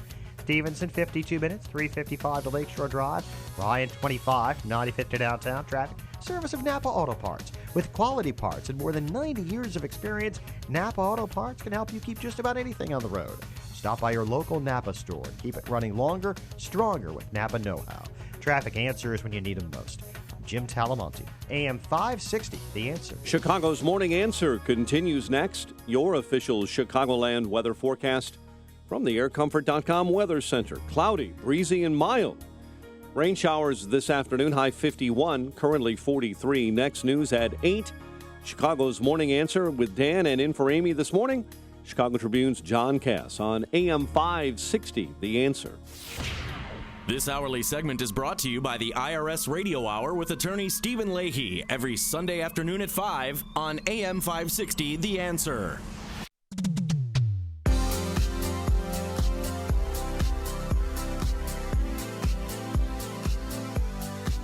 Good morning, Dan, and Chicago Tribune columnist John Cass in for Amy this morning. John, you heard that promo about the trip we're doing to the Dominican this year. Yeah. Maybe you should come with us and show off your back here. To I would like to. I might listeners. want to go and then climb the mountain, end up in Haiti, and look for Bill Clinton and all the children that he tried to help. Yeah, well, that would be a worthwhile. It's one of those excursion as well.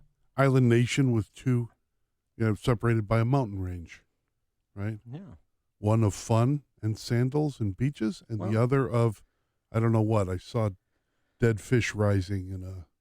It was called the Seventh Seal. Grab your Demi Speedo Moore. and join us. Yeah, that's me in the leopard skin. All right, now we have to get serious because we've got an important vacancy to be filled, and there's some internal dissension within the Trump transition team that bubbled up to the surface over the weekend, with Kellyanne Conway saying this about Mitt Romney and the prospect of Romney being Secretary of State. I'm all for party unity, but I'm not sure that we have to pay for that with the Secretary of State position. None too happy at the thought of Mitt Romney being brought into the inner circle and a position that's as high a profile as Secretary of State is, as important as Secretary of State is, as dependent on trust, a trust relationship as Secretary of State is. And Newt Gingrich followed suit on Fox and Friends. I think there is nothing Mitt Romney can say that doesn't sound phony and, frankly, pathetic. He made his case. He made his case all year. He did all he could to help cause Trump to lose Utah. He called Trump vicious and vile things. He described him in language that is not possibly compatible with being together. And the idea that now that Trump has won, that Mitt would suddenly decide to issue a mea culpa and say, oh, gee, all the vicious things I said about you when you were running, I didn't really mean. Well, he sure did mean them. And he sure did try to defeat Donald Trump. And I think speaking for most of the Trump supporters, while we will support President-elect Trump in whatever he does, I think we would be enormously disappointed if he brought Mitt Romney in any position of authority. Pretty strong statement. Maybe still some hard feelings over the 2012 primary. Difficult to say, but it's certainly not Newt alone that is criticizing the thought of Romney being elevated as Secretary of State. To adjudicate this matter and provide some insights on the rest of the national security team, we're joined by Jim Carafano. He's like our Matthew Berry. Do you ever watch ESPN? You're not a football fan, but Matthew Berry's like the fantasy football expert for ESPN for those that wager on such things like me. And Jim Carafano is going to help us with Secretary of Defense and Director of National Intelligence and all these other matters. Jim Carafano, the Heritage Foundation VP for Foreign and Defense Policy Studies. Jim, thanks for joining us again. Appreciate it. Hey, good to be with you. So what about this public getting after Mitt Romney from the Trump members of the Trump transition team? It's kind of an odd development, and I wonder, I guess, a couple things. How you assess the choice between Romney and Giuliani, if that is the choice, in terms of what's likely to happen and what should happen.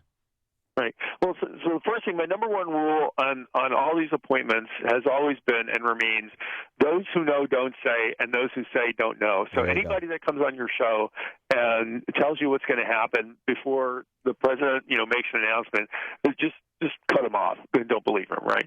The other thing is I've been working on the transition team, so obviously I'm not going to tell you anything about what's going on inside the transition team.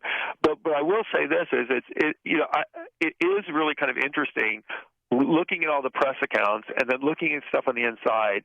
And all it's done is, if you were skeptical of the press, most of this stuff is just wild speculation, unnamed sources, and everything else. some of this stuff is just so far from reality. So literally, when I see a story about this stuff, I just dismiss it out of hand. I'm not saying it's not true. I'm just saying there's no way you can tell if it is true. Okay, because, but the transition needs to be. But here's what I will say: this is the important thing is, I think everybody's missing the story about Romney, Giuliani, whatever. This is what's really, really important. Okay. And because I'm also a historian and I've watched a number of presidencies in this. Well, the most important thing is you have to have a Secretary of State and a Secretary of Defense and a president that are a team and work together in trust and confidence. Otherwise, you wind up with things like the Iran-Contra scandal. So what I focus on, what's less important to me is the resume and the particular people that you pick, than that you're picking a team that can actually work effectively together. And so, I mean, obviously there's a threshold in terms of resume, and I know that that's implied in your statement. But in terms of Romney specifically, I mean, what Kellyanne Conway and Newt Gingrich said over the weekend, that's not speculation. They said it, and they're openly hostile to the possibility of Romney. What kind of impact does that have? Well, I don't know, and if I knew, I wouldn't tell you. But to me, the challenge is it's not just about the Secretary of State. You have to look at who you're going to pick for SecDef and how is that going to work with the team. And what's interesting about the Trump team is, remember, and this is kind of almost unique in presidential election history, he's beholden to nobody.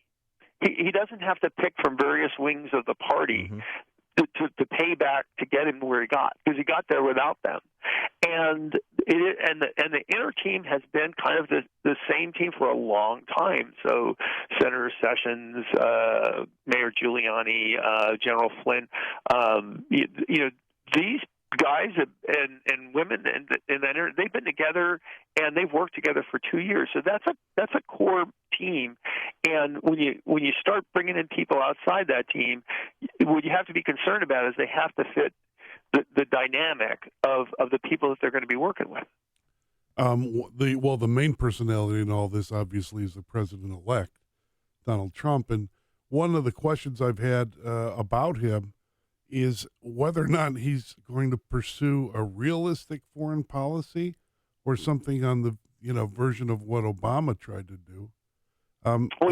He seems to be realistic when it comes to Syria, right? I mean, and disengaging or not engaging there. And then on the other hand, he's whacking Iran after this deal has been cut.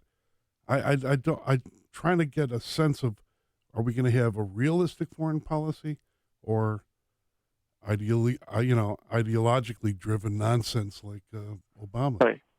Well, every president thinks that they're being realistic, right? Nobody thinks that they're being unrealistic and ideological when they're running foreign policy.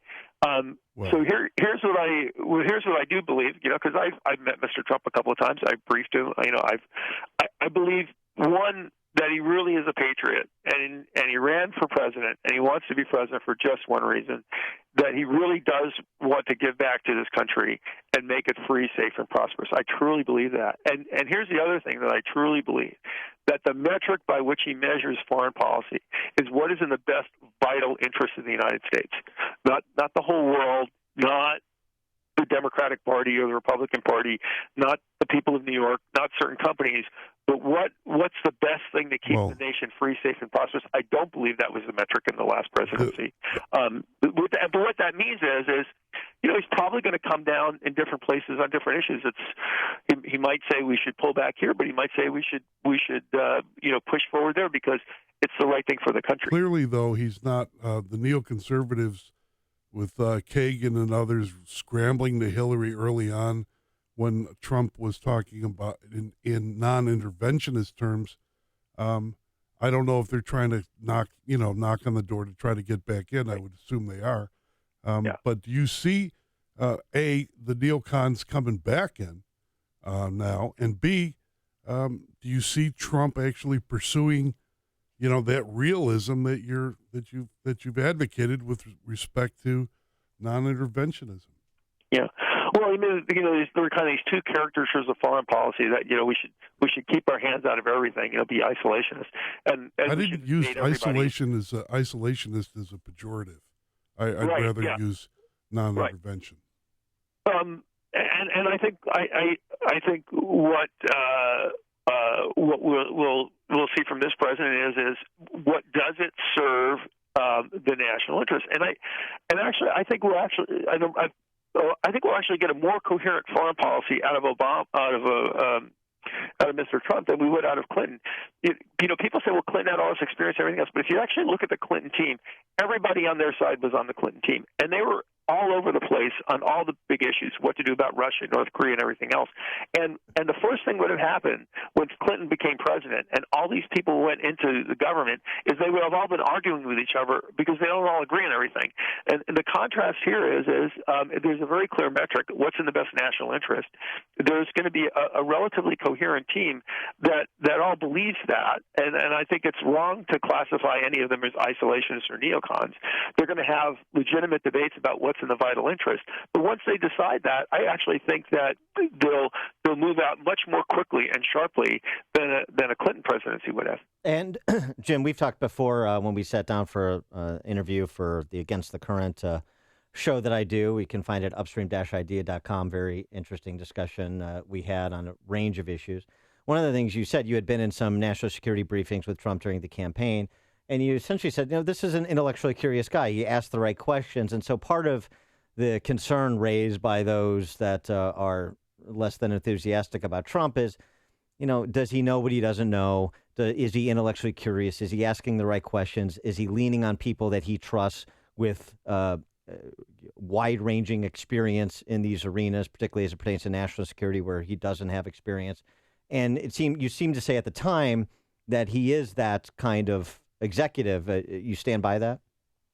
Yeah, I do. I mean, I expect kind of a cabinet-run presidency, not in the sense that the cabinet officials are going to be telling the president what to do, but that they're going to get together, they're going to have serious discussions, the president's going to make a call, and they're going to move out. Unlike the Obama presidency, where essentially all the decisions kind of got made in the inner circle, and then, the cabinet secretaries are just kind of told what to do. And that's why for this president, it's very important that he has not just a cabinet team that's confident and competent, but a team that can work together. That's really crucial. So that's, I think, the thing we should really focus on right now. And not that I don't know if you can tell me this or not, but I'll ask. But do you have any sense of timeline on announcements for SecDef, for Director of National Intelligence, for Secretary of State? Yeah, I mean, my sense is that they were hoping to wrap all this up pretty quickly. So, I would not be surprised if all the major cabinet announcements came out in relatively quickly. And it's not based on any knowledge of what's going on inside the transition team. Just kind of based on, what I've been hearing generously. But my sense is they are trying to get through these really, really quickly because essentially you can't do anything else in the presidential transition until you do this. What's really important for how the president puts his cabinet together is this is not like running a company, right? So in a company, you could turn to your executives and say, okay, you run this sector of the business. But in government, those guys have to work and girls have to work together, right? So it's not just that you have competent people that can run their individual agencies. They have to be able to work together as a team. And it's not like, Lincoln's team of rivals where you just bring all the best people together and then you spend all your time trying to force them to get along with each other. You have to bring in people that are committed to working in trust and confidence. Doesn't mean that they're yes men. Doesn't mean they're just going to tell the president what he wants to hear. And it doesn't mean they're never going to have disagreements, but they have to be able to work together. So that's the kind of team this president needs, and that's the kind of team we and I think right now, so far, we've seen signs that we're going to get that. If you look at the CIA appointment, Justice Department, those the National Security Advisor, Deputy Advisor, all of those people fit into the model, and even the UN ambassador. All those fit into a model of people that are going to work together well. All right. He is Jim Carafano, 25-year Army veteran, is now the Heritage Foundation's Vice President for Foreign and Defense Policy Studies. Jim, thanks as always for joining us. Appreciate it. Right. And he joined us on Turnkey.Pro answer line. Listen to Dan and Amy on your smartphone. Download the AM560 mobile app today at 560theanswer.com/mobile. It's the busiest time of the year. So much to do. Plan this, schedule that, fit this in, drive here, drive there. And on top of it all, you're in charge of planning your company's holiday party. How are you going to get it all done? Well, there's one thing you can take care of quickly, easily, and deliciously. Call Belvedere Events and Banquets in Elk Grove Village and place your holiday catering order. You can pick up or have them delivered to your corporate office, home, or wherever. And if you need a place to have your party or event, Belvedere Events and Banquets can take care of that too, from 50 to 1,000 guests. To make your holiday event a great success, unique, special, and easy to plan, log on to belvederebanquets.com and take a peek at their amazing menu or call them at 847-534-0600. Belvedere Events and Banquets in Elk Grove Village. Book your catering by January 1st, 2017, and you'll get $25 off a $250 or more order. belvederebanquets.com or call 847-534-0600 and leave your holiday party planning to them. On AM 560 The Answer, we talk about the important issues that affect your world.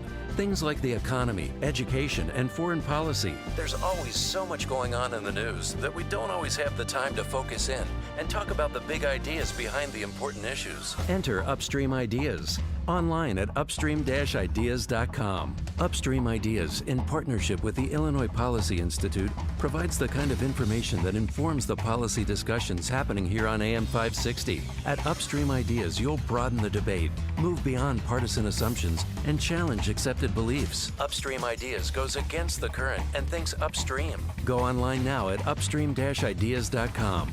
That's upstream-ideas.com. You'll be armed with new information and fresh perspectives to help encourage you to make the state of Illinois and the United States of America a bit freer, a bit more just, and a bit more civilized. Upstream-ideas.com. And now, a moment of objectivism with Yaron Brook and the Ayn Rand Institute.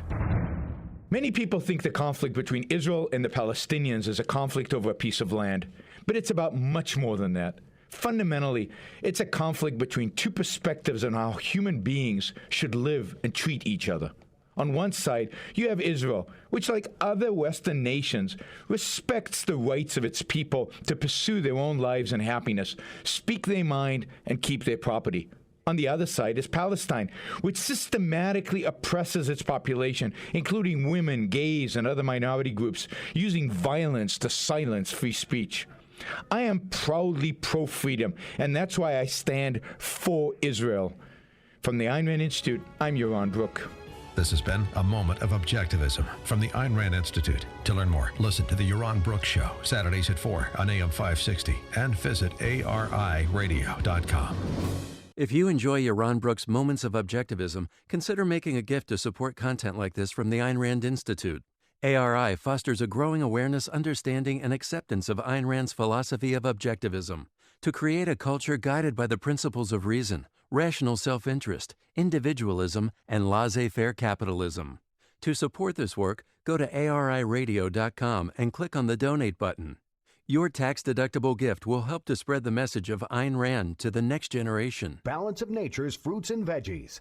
Oh, I had my joints all ached. My sciatic nerve was really bad. Like 10 hours, my eyes were so tired and heavy and almost burning. And then when I woke up in the morning, there was this nagging pain. I mean, it hurt to open them. And just in a week, like, I don't have the nagging pain anymore. My joints stopped hurting, and I'm in wood season. I'm lugging wood right now, and I'm not hurting. So that's, like, amazing for me. I'm usually really suffering. It's pretty effective. And so now, like I said, my husband and I are both taking it, and he even said his joints aren't aching as much, and he's feeling better.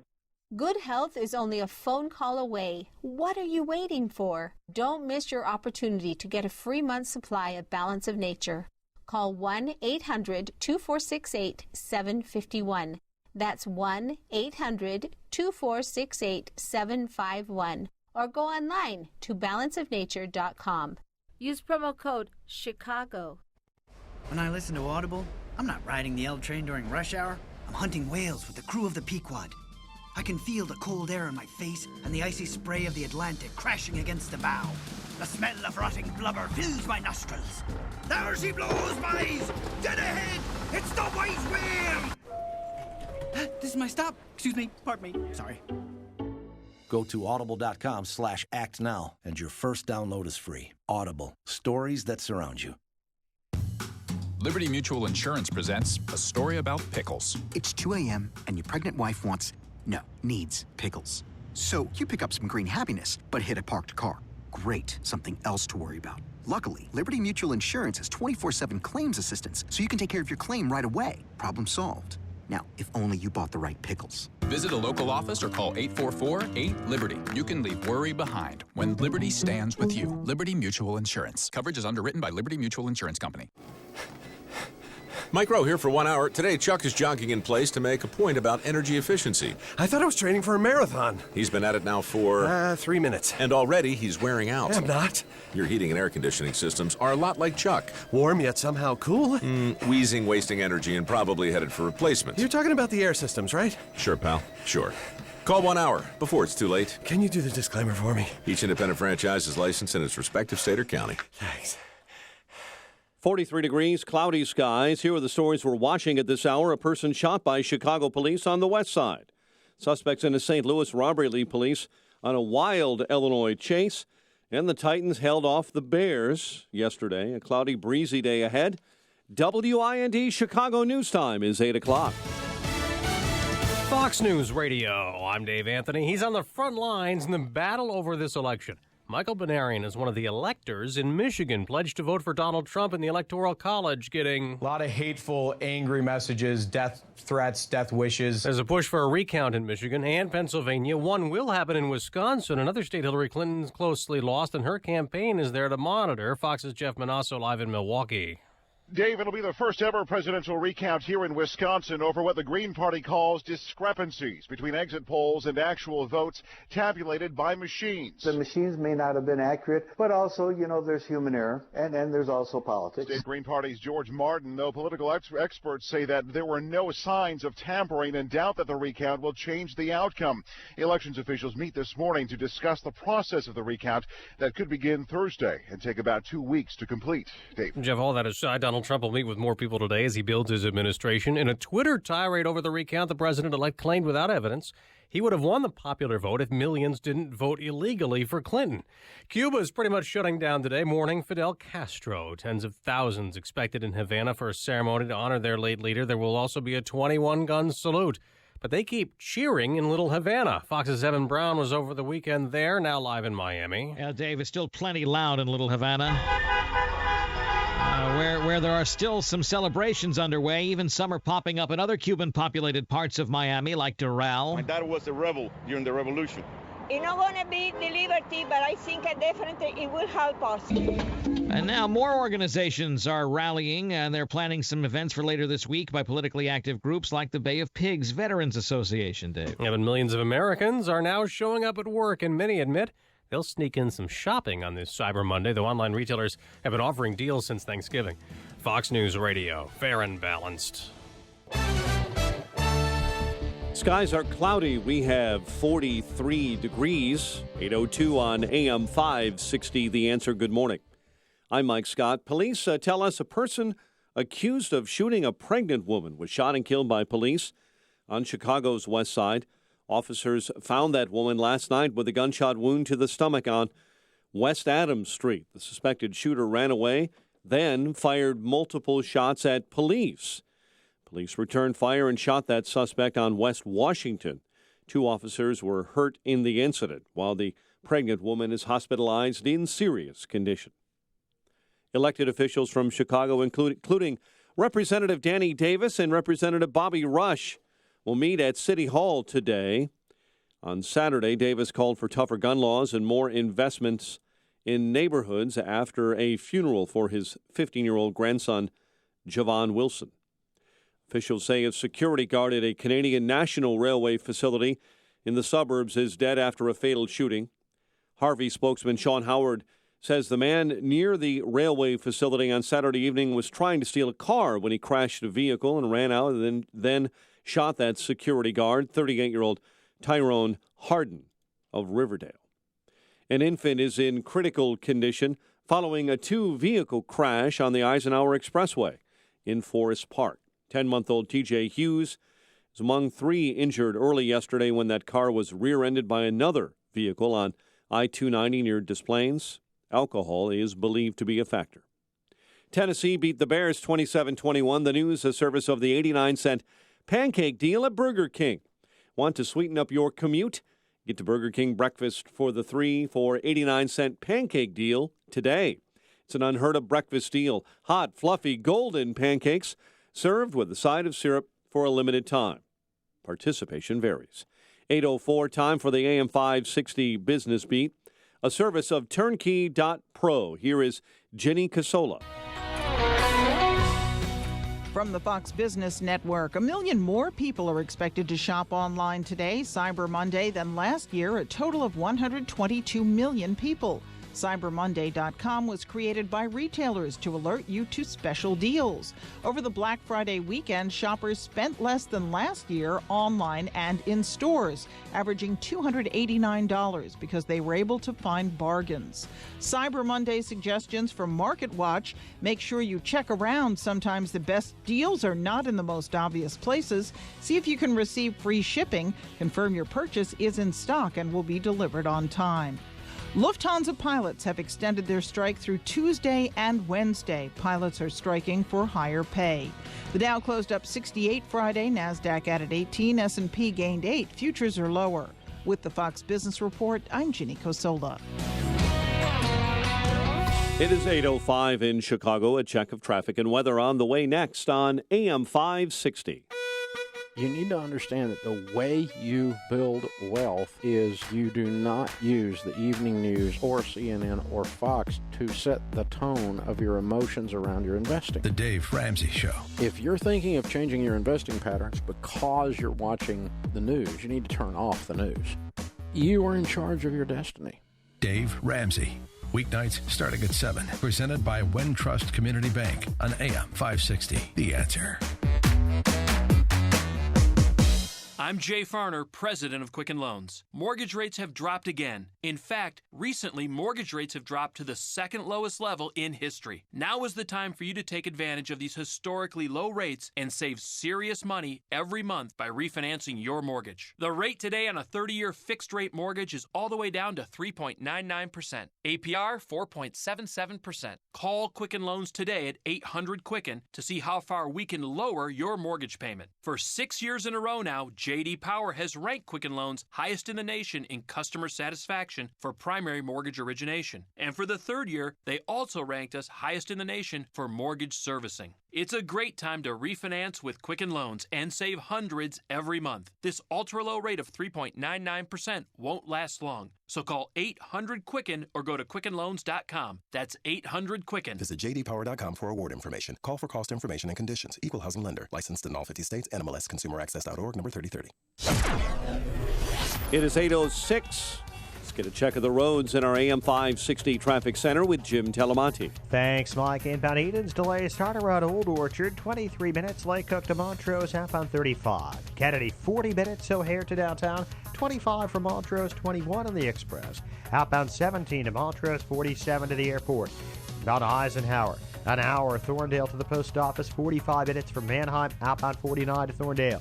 Stevenson, an hour. 3:55 to Lakeshore Drive, outbound 41 minutes. Ryan, 25 minutes, 95th to downtown. Tri-State southbound slow Washington to Bradley and slow from Gulf Road to 190. Northbound delays, the 83rd Street toll to 31st and from the Reagan Tollway to the Grand Avenue curve. Eastbound Adams Tollway heavy, the Des Plaines Oasis to the Tri-State. Reagan Tollway's fine. Veterans Memorial, slow going from Boughton to the Reagan Tollway and Army Trail to 290. Southbound 53 to be Dundee to Northwest Highway with a crash on the exit ramp. Traffic answers when you need them most. I'm Jim Talamonte on AM 560, The Answer. Chicago's Morning Answer continues next. Your official Chicagoland weather forecast from the AirComfort.com Weather Center. Here's our meteorologist, Kevin Snyder. A breezy day with wind gusts up to 30 miles per hour. A morning shower in a few spots, followed by periods of afternoon rain. High today 51. For tonight, patchy fog in the evening. Wind gusts up to 35 miles per hour with occasional rain and a thunderstorm. Low 41. I'm Kevin Snyder on AM 560, The Answer. 43 at O'Hare. Wind south at 16. Next news at 8:30. And Chicago's Morning Answer with Dan. And in for Amy this morning, the Chicago Tribune's John Cass on AM 560, The Answer. This hourly segment is brought to you by Real Estate Airwaves. Check out the show that's all about making money in real estate every Sunday at noon on AM 560, The Answer. Good morning. Welcome. to your Monday morning briefing. Here's what you need to know to start your day. We are expecting crowds to gather yet again, carrying Cuban and American flags and celebrating the death of a dictator. Green Party candidate Jill Stein is leading the effort, hoping to get recounts also in Michigan and Pennsylvania. Donald Trump isn't amused. In addition to winning the Electoral College in a landslide, I won the popular vote if you deduct the millions of people who voted illegally. I think the American people know this is a waste of everyone's time and money. It is only to divide this country when we need to come together. I think there is nothing Mitt Romney can say that doesn't sound phony and frankly pathetic. I'm all for party unity, but I'm not sure that we have to pay for that with the Secretary of State position. This is Chicago's Morning Answer with Dan Proft and Amy Jacobson on AM 560. The Answer.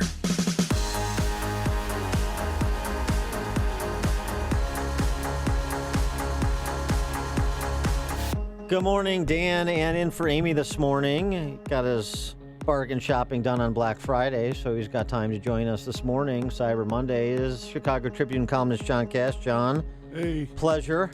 Thanks for making your way in this morning. It's my great pleasure to share my mellifluous voice. Oh, mellifluous. With, from the Greek word meli, which is honey, from bees, honey. And there you go. Thank you for that dissection of the language. We appreciate that very It's much, as we do your songbird-like voice. Interesting interview. Ginny Thomas, the wife of Clarence Thomas, Supreme Court Justice, does this interview series for Daily Caller. It's pretty good. It's not as good as my Against the Current on upstream-ideas.com, but it's pretty good. And recently, her most recent interview, she interviews a retired Marine, a retired gunnery sergeant. Her name is Jessie Jane Duff. She campaigned for Donald Trump. She's now a senior fellow at the London School for Policy Research.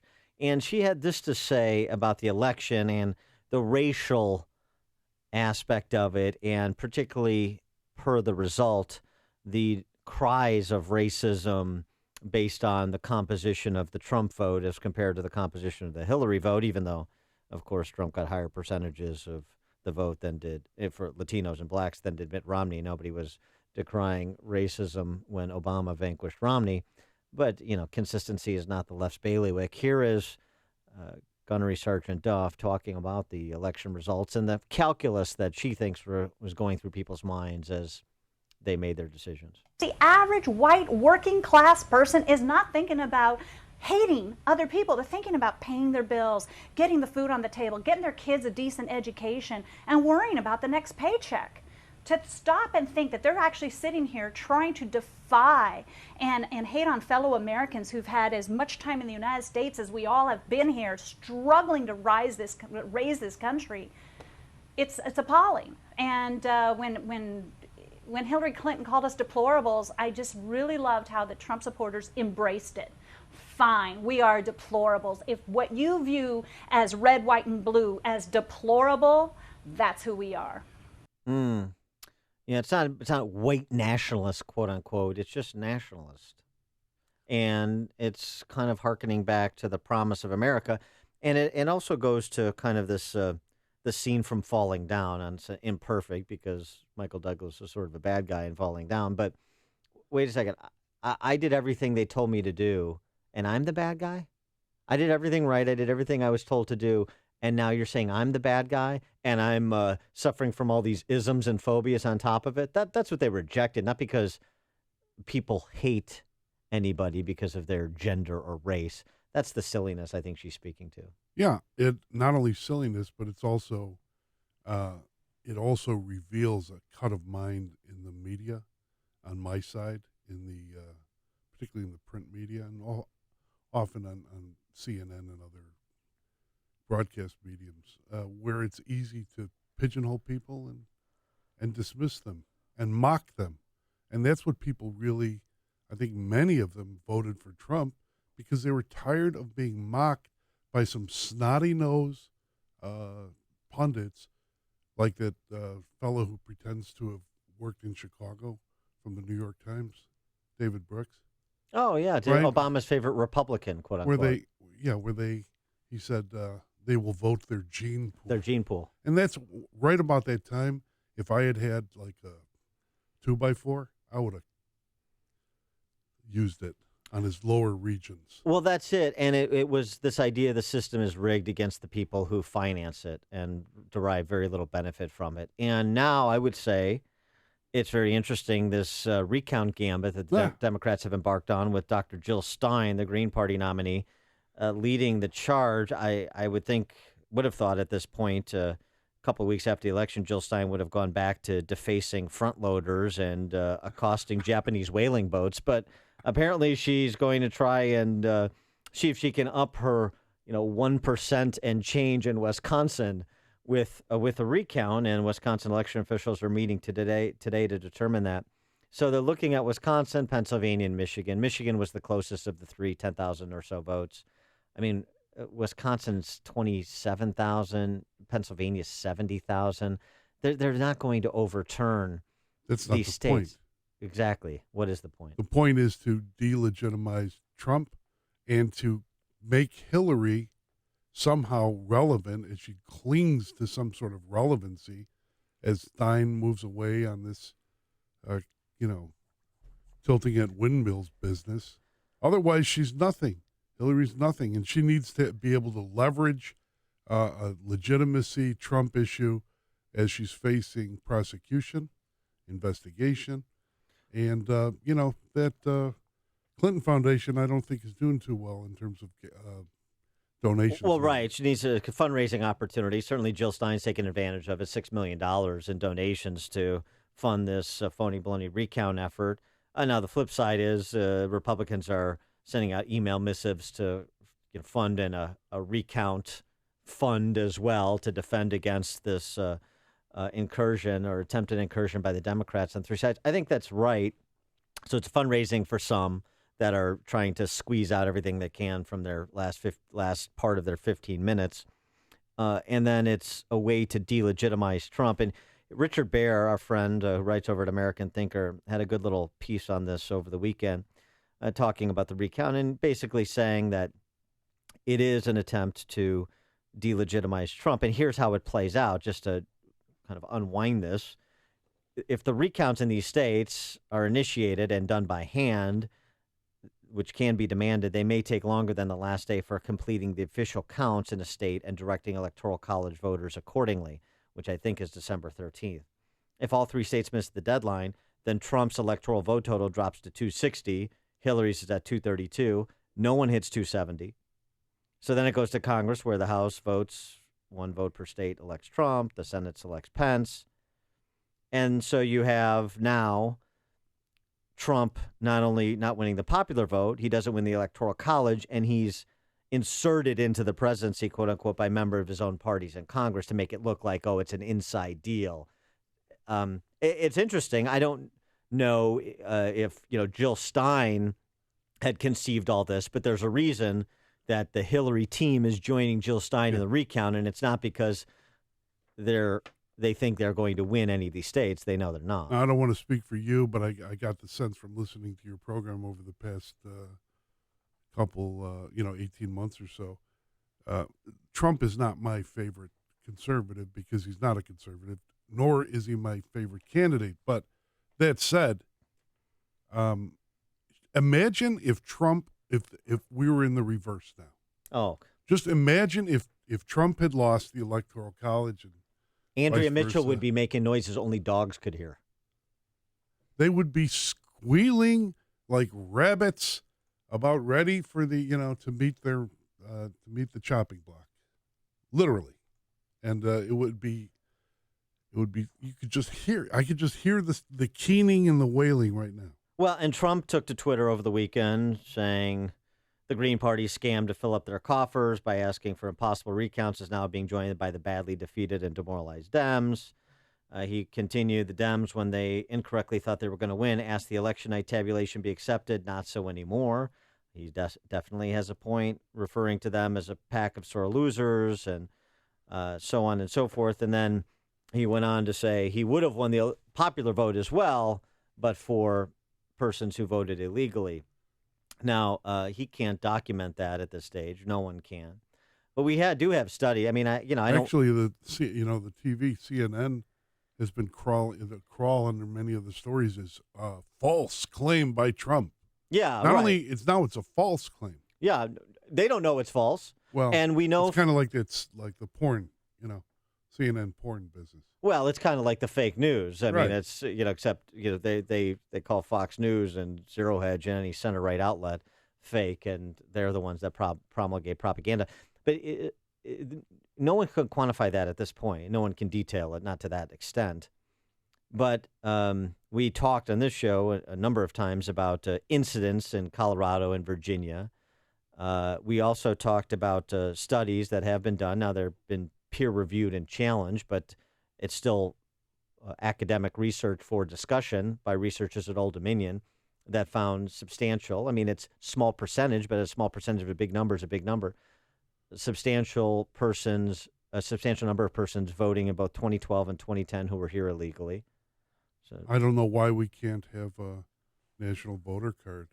Well, and I really don't, given all what's been going on. But also the disposition of the Democrats, right? Because the interesting thing, Vox.com publishes a study right before the election saying, "Oh, it turns out that voter ID laws don't suppress turnout." Well, if they don't suppress turnout, then what's the argument against voter ID cards? Because the original argument was voter suppression and it's racist and all these things because somehow... Is it racist to have a driver's license? Yeah.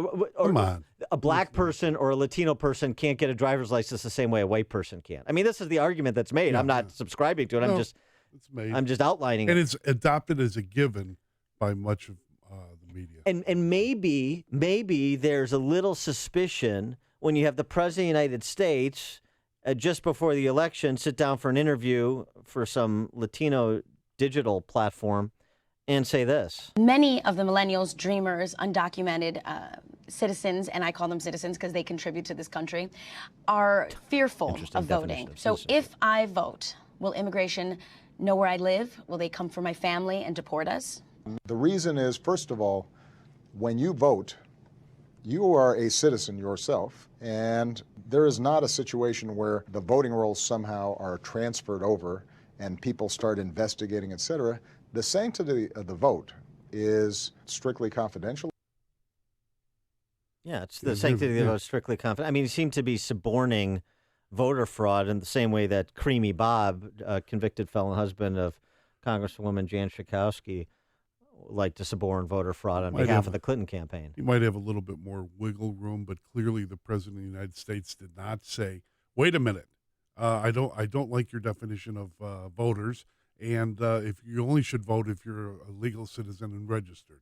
But he didn't say that. No, so it's okay if somebody that's here illegally disenfranchises, say, I don't know, an African-American family on the west side of Chicago. I mean, is that okay? So if it's not okay, then why not some modest safeguards against voter fraud that is very much in question in terms of its occurrence? At minimum, very much in question. I have no problem with, I think, I used to not like the idea of registration national card. But if you have one for driver's license, and if we're allowing people who are illegal aliens or undocumented workers, whatever you want to say, to have insurance and licenses, I think it's about time that we have the voter card and the ID. Tom in Naperville, you're on Chicago's Morning Answer. Hey, Tom. Hello. You're on. Hello. Tom, you're on. Yes. The business with Hillary joining.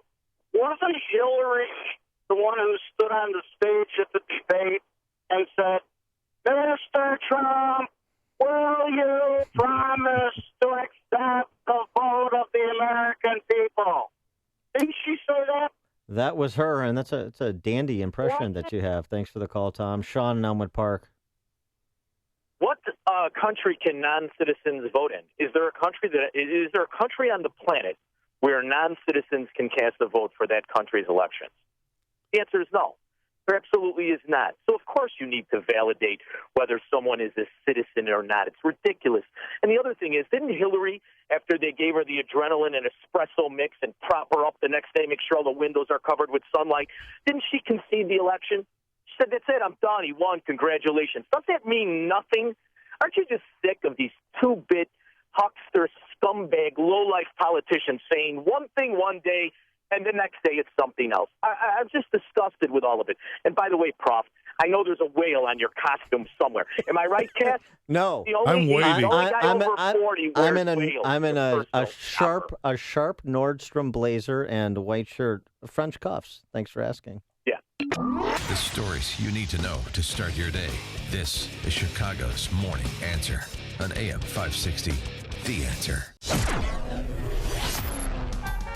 And now for the weather. Today it's cloudy, breezy, and mild. Occasional rain this afternoon, a high of 51. And tonight, cloudy with occasional rain and a thunderstorm. Ending after midnight, a low of 41. So wear your windbreaker that you bought yourself, that you didn't have a personal shopper get for you. Right, Jim Talamonte? That's right, John. No whales here in this department. On southbound 53, we have a delay from Dundee to Northwest Highway. There's a crash on the exit ramp. No lanes are blocked, but did stop and go in that area. Overall, traffic's really not too bad. Northbound Veterans Memorial, little heavy, 63rd to the Reagan Tollway and Army Trail to 290. Tri-State, very slow southbound, Gulf Road to 190. There was an earlier crash. Northbound, the delays are from the Stevenson to 31st and from the Reagan Tollway to the Grand Avenue Curve. The other tollways are lighter than normal. The Edens, it's 20 minutes. Lake Cook to Montrose, outbound 30. Kennedy, 45 minutes. O'Hare to downtown, outbound 44. The Ike is an hour. Thorndale to the post office, outbound 45 minutes. Stevenson, much improved, 47 minutes. 355 to Lakeshore Drive, outbound 36.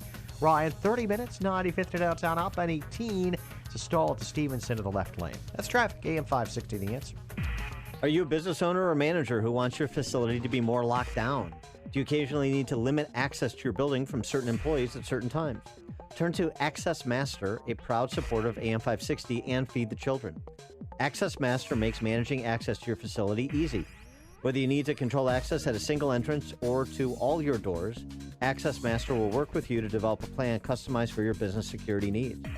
Everyone in your organization can have their own unique access profile to allow them access at certain times of days at various entrances. You can even monitor when employees are on site and receive an email or text notification in real time if employees need to enter your facility after hours. Business owners and managers, make an appointment to review options for controlling access to your facility. Contact Access Master today to help control access to your facilities. Call 800-321-2850. That's 800-321-2850. Please mention this ad. It's the busiest time of the year. So much to do. Plan this, schedule that, fit this in, drive here, drive there. And on top of it all, you're in charge of planning your company's holiday party. How are you going to get it all done? Well, there's one thing you can take care of quickly, easily, and deliciously. Call Belvedere Events and Banquets in Elk Grove Village and place your holiday catering order. You can pick up or have them delivered to your corporate office, home, or wherever. And if you need a place to have your party or event, Belvedere Events and Banquets can take care of that too. From 50 to 1,000 guests. To make your holiday event a great success, unique, special, and easy to plan, log on to belvederebanquets.com and take a peek at their amazing menu or call them at 847-534-0600. Belvedere Events and Banquets in Elk Grove Village. Book your catering by January 1st, 2017, and you'll get $25 off a $250 or more order. belvederebanquets.com or call 847-534-0600 and leave your holiday party planning to them. AM 560, The Answer. Dan and John Cass, Chicago Tribune columnist, in for Amy this morning. And John, have you seen this? You think this is cool and current or sacrilegious? Blasphemy. The hipster nativity set. The hipster nativity set features I don't know where the hipsters buy their clothes, but a Mary and Joseph in modern hipsterish clothing like you'd see walking around Logan Square. With cell phones. With cell phone, taking a selfie with baby Jesus. She's got a Starbucks coffee in her hand. Mm-hmm. By the way, you could pull off a man bun. You should think about that. Really? You've got a plush head of hair. You could pull that off. Yes. When you wake up from your drug-induced sleep, we could begin another conversation. As far as the hipster nativity scene, the three wise men on Segways delivering Amazon gifts. I just wish a friend of mine, Peter Bella, the cooking cop, who's often a guest on my podcast, sent that to me about a week ago, and I told him that I wished Empress Irene were around. Empress Irene of Constantinople went up to the iconoclasts like this and found a good prescription for them. She had servants, of course, she didn't do it herself, pour molten silver into their eyes so that they might see. Because this is blasphemy. I'd rather that than wear one of these mustaches with a bow tie that these hipsters wear. The salmon-colored pants? I mean, what? The shepherds did not have salmon-colored or mustard pants. The nativity scene also has a cow with the 100% organic stamp on his hindquarters. Kind of mocking, right? A little mocking of a holy day. I'll tell you what, it is a little mocking and cheapening and secularizing, but I mean... So I should pull back on the molten silver thing? Well, I would just say, these days, you got to get creative to bring these folks to the faith. So, if this prompts questions about what is this actually based on, for example, around the holidays at some hipster's house, then why do we? I guess that's progress. You should ask proselytizing 21st century style. Ask that of many of the newspapers that are pushing giving gifts for the holidays. What does that mean? Why do we give gifts? Do you think any of these papers or TV stations know why gifts, what the gift thing is about? No. You've made the switch, and it feels so good. You switched to Chicago's Morning Answer on AM 560. The Answer. Hey, you've heard how Automated Systems excels at assisting companies with systems integration and FDA compliance. But they're also a staffing leader. They supply handpicked elite leadership, subject matter experts, and proven technical professionals in engineering, quality control, and FDA compliance to support the life sciences field in executing mission-critical projects. ASI provides highly specialized pros to deliver projects on time and budget. Don't pay a lot more to a big consulting firm, and don't trust the big temp agencies to supply the talent you need. Call Laz, my friend Laz at Automated Systems, when failure isn't an option. ASI is retained by all of Chicagoland's Fortune 500 life sciences companies, from big pharma to startups, and excel through a culture of excellence in execution. For a staffing, compliance, or automation evaluation, call Laz now at Automated Systems at 844-HIRE-ASI or visit AutomatedSYS.com. That's 844-HIRE-ASI or AutomatedSYS.com.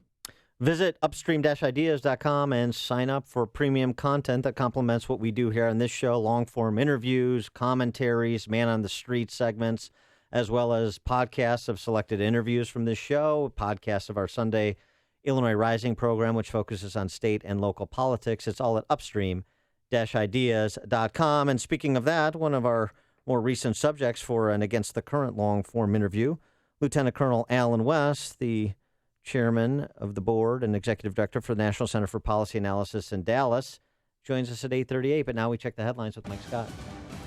Cloudy and 43 degrees. President-elect Donald Trump continues to slam efforts to recount the election results in some states. Incoming White House Chief of Staff Reince Priebus claims election recount efforts are a waste of everybody's time. So here we have a person perpetrating a fundraising scheme that has lost by over 1.35 million votes in Wisconsin, attempting to undo a 28,000 vote lead. It's never going to happen. And a top Donald Trump advisor says there are going to be a lot of people concerned over Mitt Romney potentially serving as Secretary of State.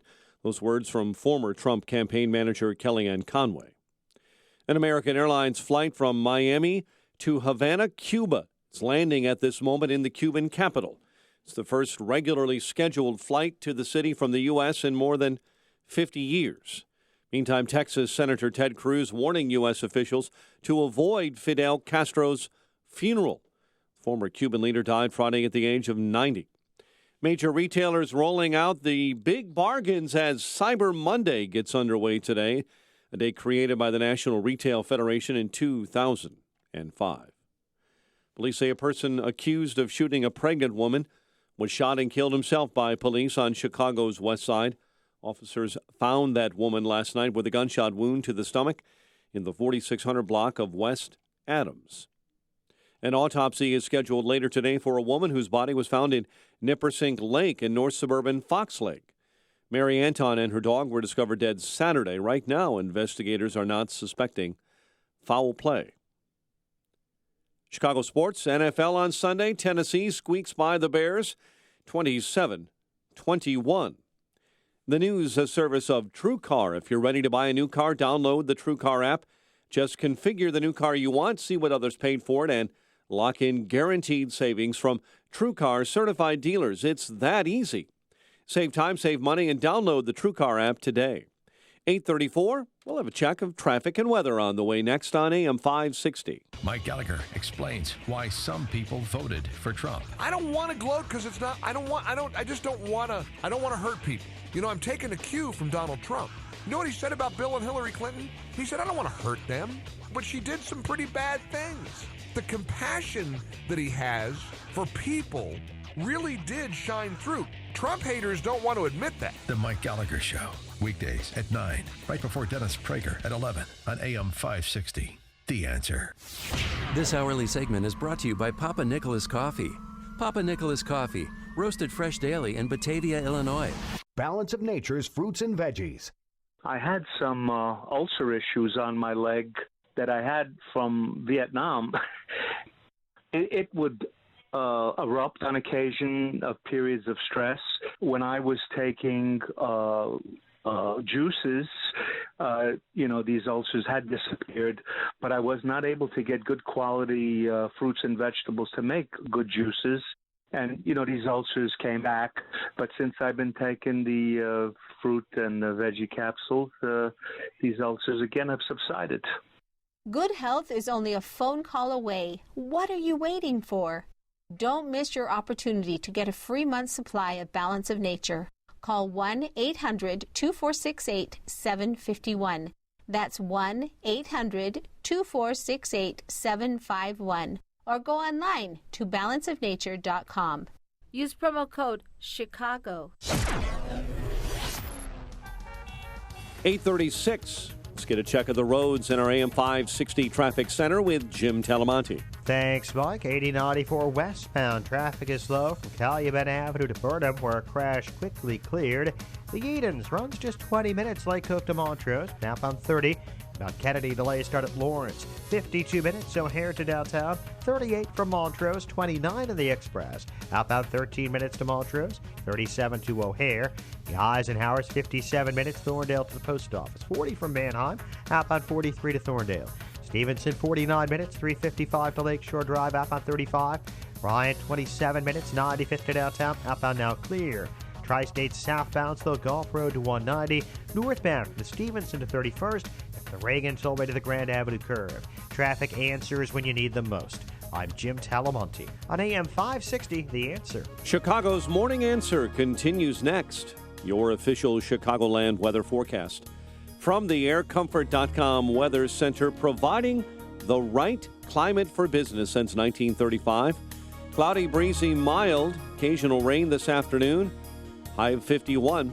Cloudy, rain, maybe a thunderstorm overnight, low 41. Sunshine breaks out tomorrow, high 58, 36 tomorrow, and we head towards snow on Thursday.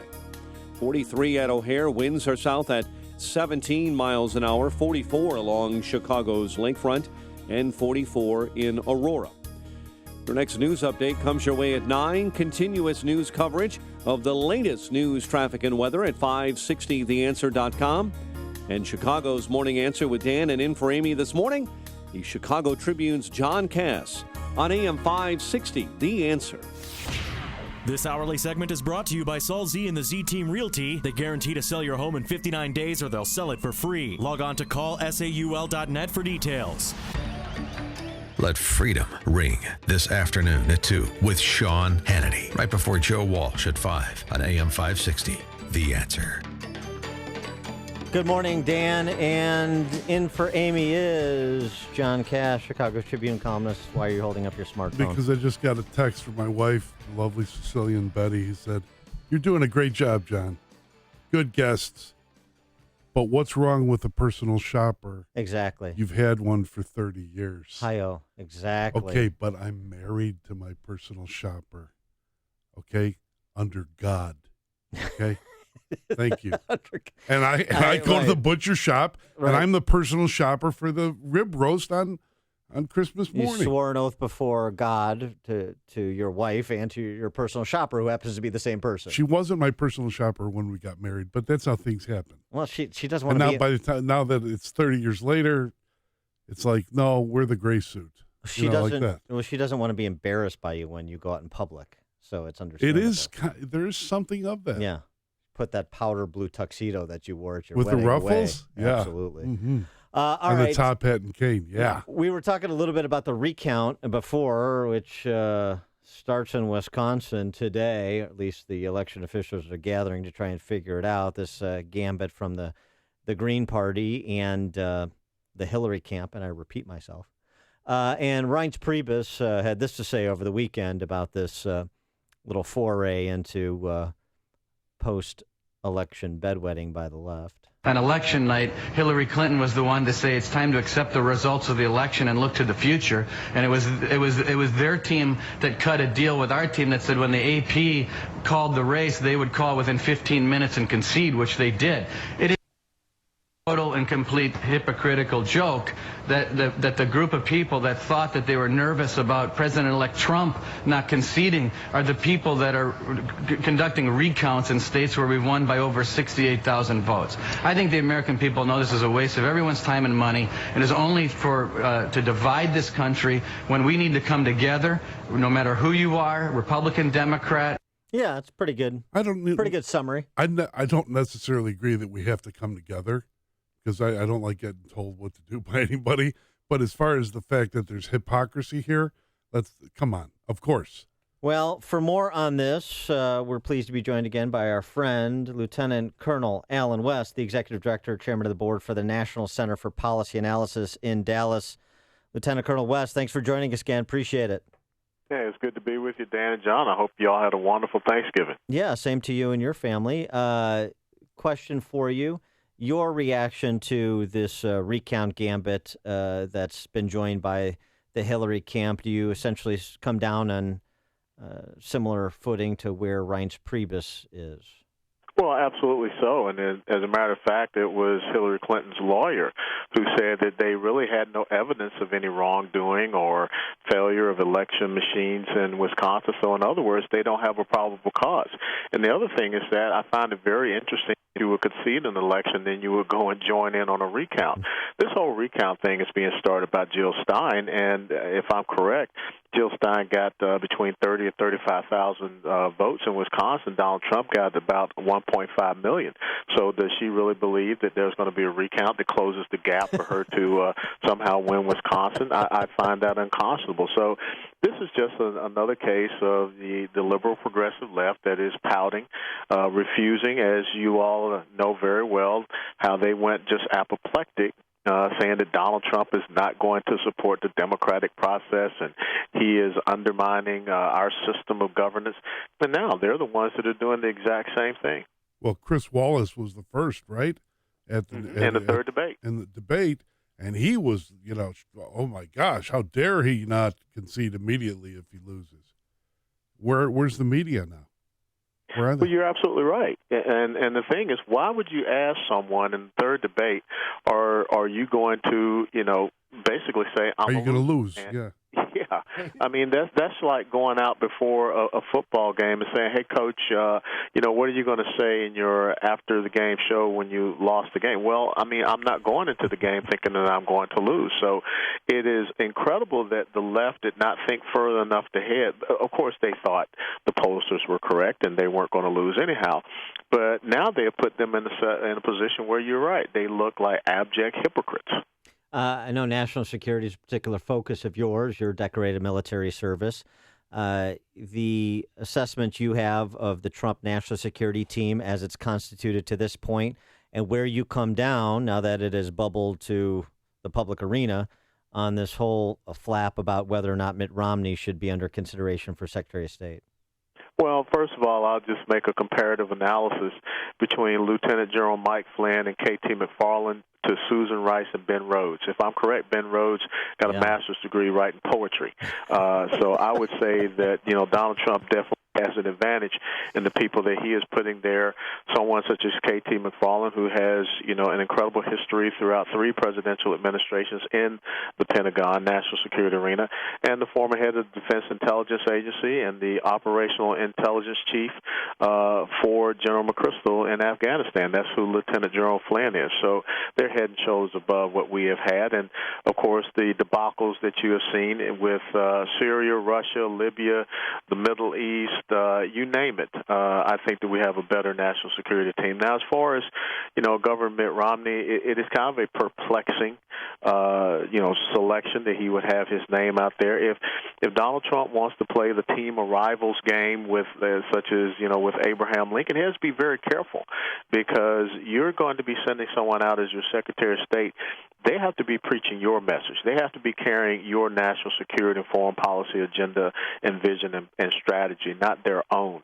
So I think that that's something that, they're going to have to look at. And then, of course, you have the base, which is really perplexed. Why would you have someone that, so vehemently spoke out against you and attacked you to be your, right-hand person, which is the Secretary of State when it comes to foreign affairs?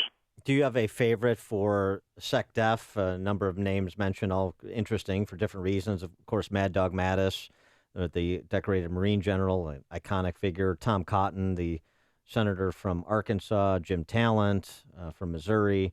And then former Michigan Congressman Mike Rogers mentioned for Director of National Intelligence. What do you think of those gentlemen?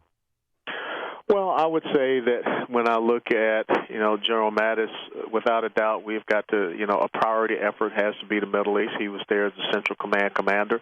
And, having been a major combatant command leader such as that, I think that he knows the in and outs of national security strategy at that level, as well as understanding the operational and tactical level. So I believe that he is a fine choice, and he brings that credibility to be able to go out there and speak all across the globe. And he's a warrior. He's a Marine. I had, several interactions with him when I was a representative up there on Capitol Hill. Just a fine gentleman.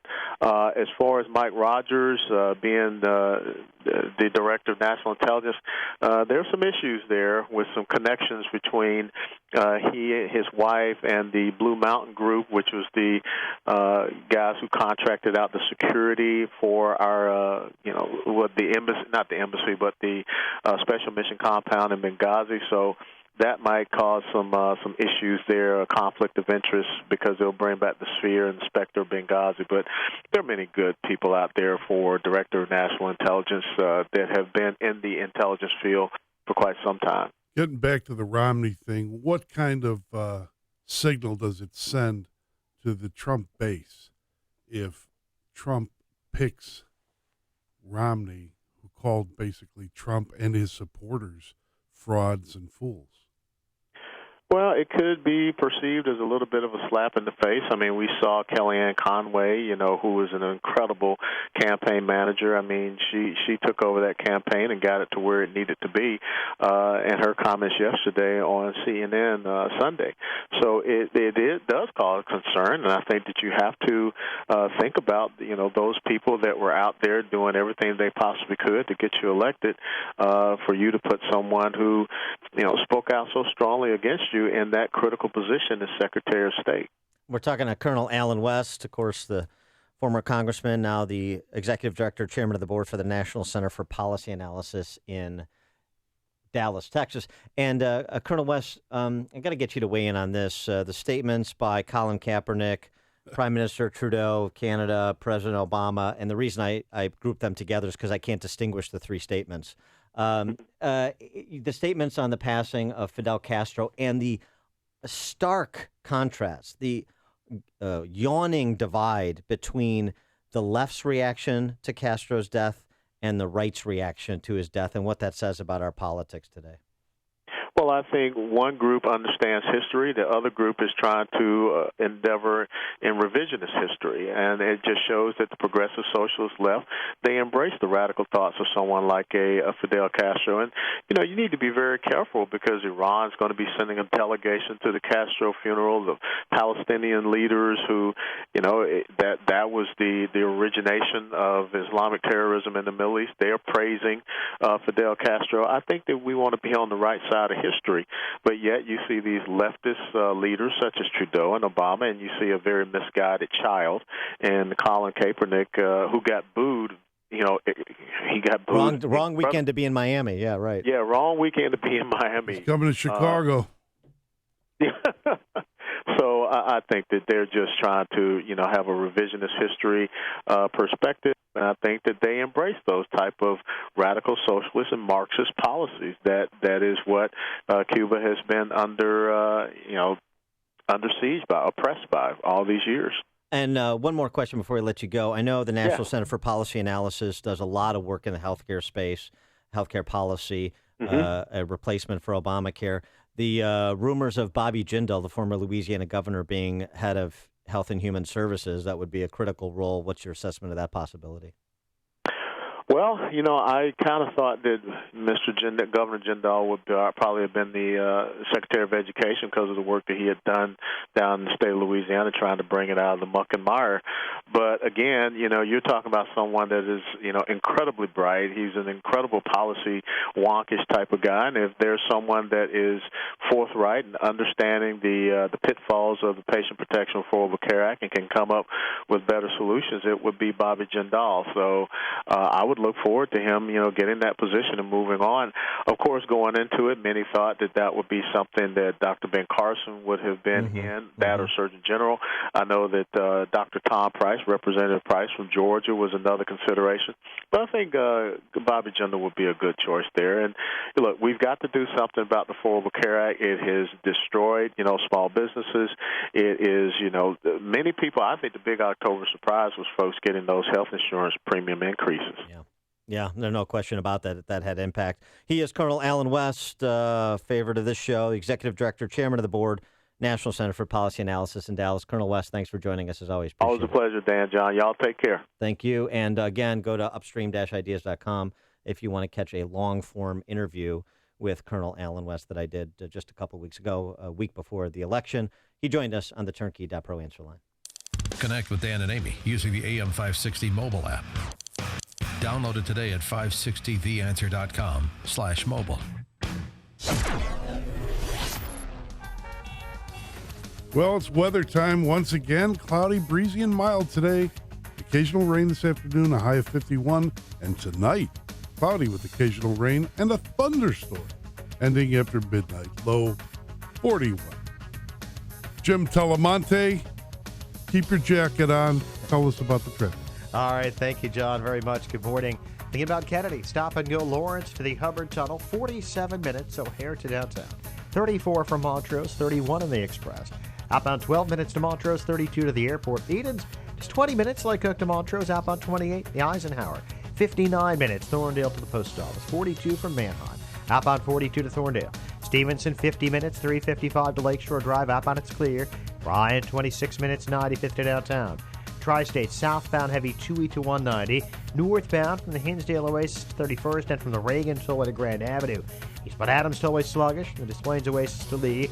Veterans Memorial from Army Trail to 290. Southbound 53 still slow ran to Kirchhoff. That's traffic on AM 560, The Answer. Licensed in all states. Product availability varies. Agents may be compensated on enrollment. This is Michael Medved. I'm here with Mike Stahl from Health Markets, helping folks find the right Medicare coverage. The news reports say that the rates might be going down. The government projects the cost of Medicare plans will decrease this year. So you have to ask, are you getting the best rate? And Health Markets offers a free service to help folks maximize their Medicare benefits and save money. The enrollment period for Medicare has already started. What is it people need to keep in mind? Enrollment enrollment in the right plan is not automatic. With so many Medicare options, it can be confusing. My advice, don't go it alone. Get unbiased help to find a plan that may cost less and cover more with lower co-payments, more choices like dental and vision, and the freedom to choose your doctors. With the enrollment deadline only weeks away, it's important to act now. Our Health Markets Medicare service is free. Thanks, Mike. This is Michael Medved for Health Markets. For your free Medicare assistance, call 800-351-2054. That's 800-351-2054. 800-351-2054. There's no question that the economy's turbulence keeps you up at night. It's difficult to know what the financial market has in store next. You want to focus on the future well-being of your business and be sure that your family will be taken care of and their future provided for. The real question is, what can you do to maximize your future business challenges and opportunities? Attend the Newsmakers Forum Business Outlook 2017, hosted by the Daily Herald Business Ledger in partnership with AM 560, The Answer. For $45, you'll get lunch, attendance to this limited seating expo, and most importantly, valuable financial market insight. It's all about education, information, and networking. The conference is Thursday, December 8th at beautiful Cantigny Park in Wheaton. Educate yourself at Business Outlook 2017 by reserving your spot online at dhbusinessledger.com or call 630-955-3593. That's dhbusinessledger.com or 630-955-3593. AM 560, The Answer.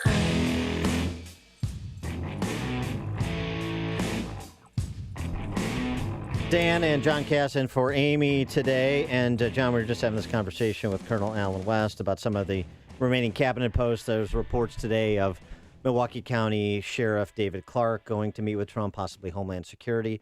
General Petraeus going to meet. I don't know how that works. I don't know how Petraeus works after he admitted what he did. I think that's a challenge as well. Also, John Allison, the former banker and CEO of the Cato Institute. He would be a very interesting choice for Treasury Secretary. I like that. And, you know, it's... Or Fed. Yeah, or Fed. Yeah. Right. Yeah. Either one. Yeah. Cato is good. And then it was clear from our conversation with Alan West on Secretary of Defense, among the choices, that he wants Mad Dog Mattis, General James Mattis, right? Yeah, and you know what? That's clear, obviously. Mattis or Webb, the Democrat from Virginia. Yeah, Jim Webb. That would be an interesting choice as well. But Mattis would be definitely, you know, the pride of the Marine Corps, and it would be good. And, you know, it's interesting because Mattis said something. Or corpse, as President Obama. Well, correct, the dizzying intellect, President Obama. Mattis said something in Thomas Ricks' book, Fiasco, about Iraq. It's funny. I mean, I was not a Marine. I did not serve, but words that I live by. And Mattis's advice in Iraq was be polite, be professional, but have a plan to kill everybody you meet. And I live that in all aspects of my life, not just when I'm overseas in a I combat can tell theater. when you're looking at me over this counter. You're kind of getting a little tough. So, I mean, Mad Dog Mattis is a man after my own heart. That's what I'm trying to say. Yeah, Hear about the big stories of the day, then talk about them right here on Chicago's Morning Answer on AM 560. The Answer. Signature Bank is Chicago's fastest growing independently owned business bank. It's a bank where relationships still matter. Signature Bank knows your name and your story. I'm Dan Proft, and I know this because Signature Bank is my business bank. I'm Gina Labus, President and CEO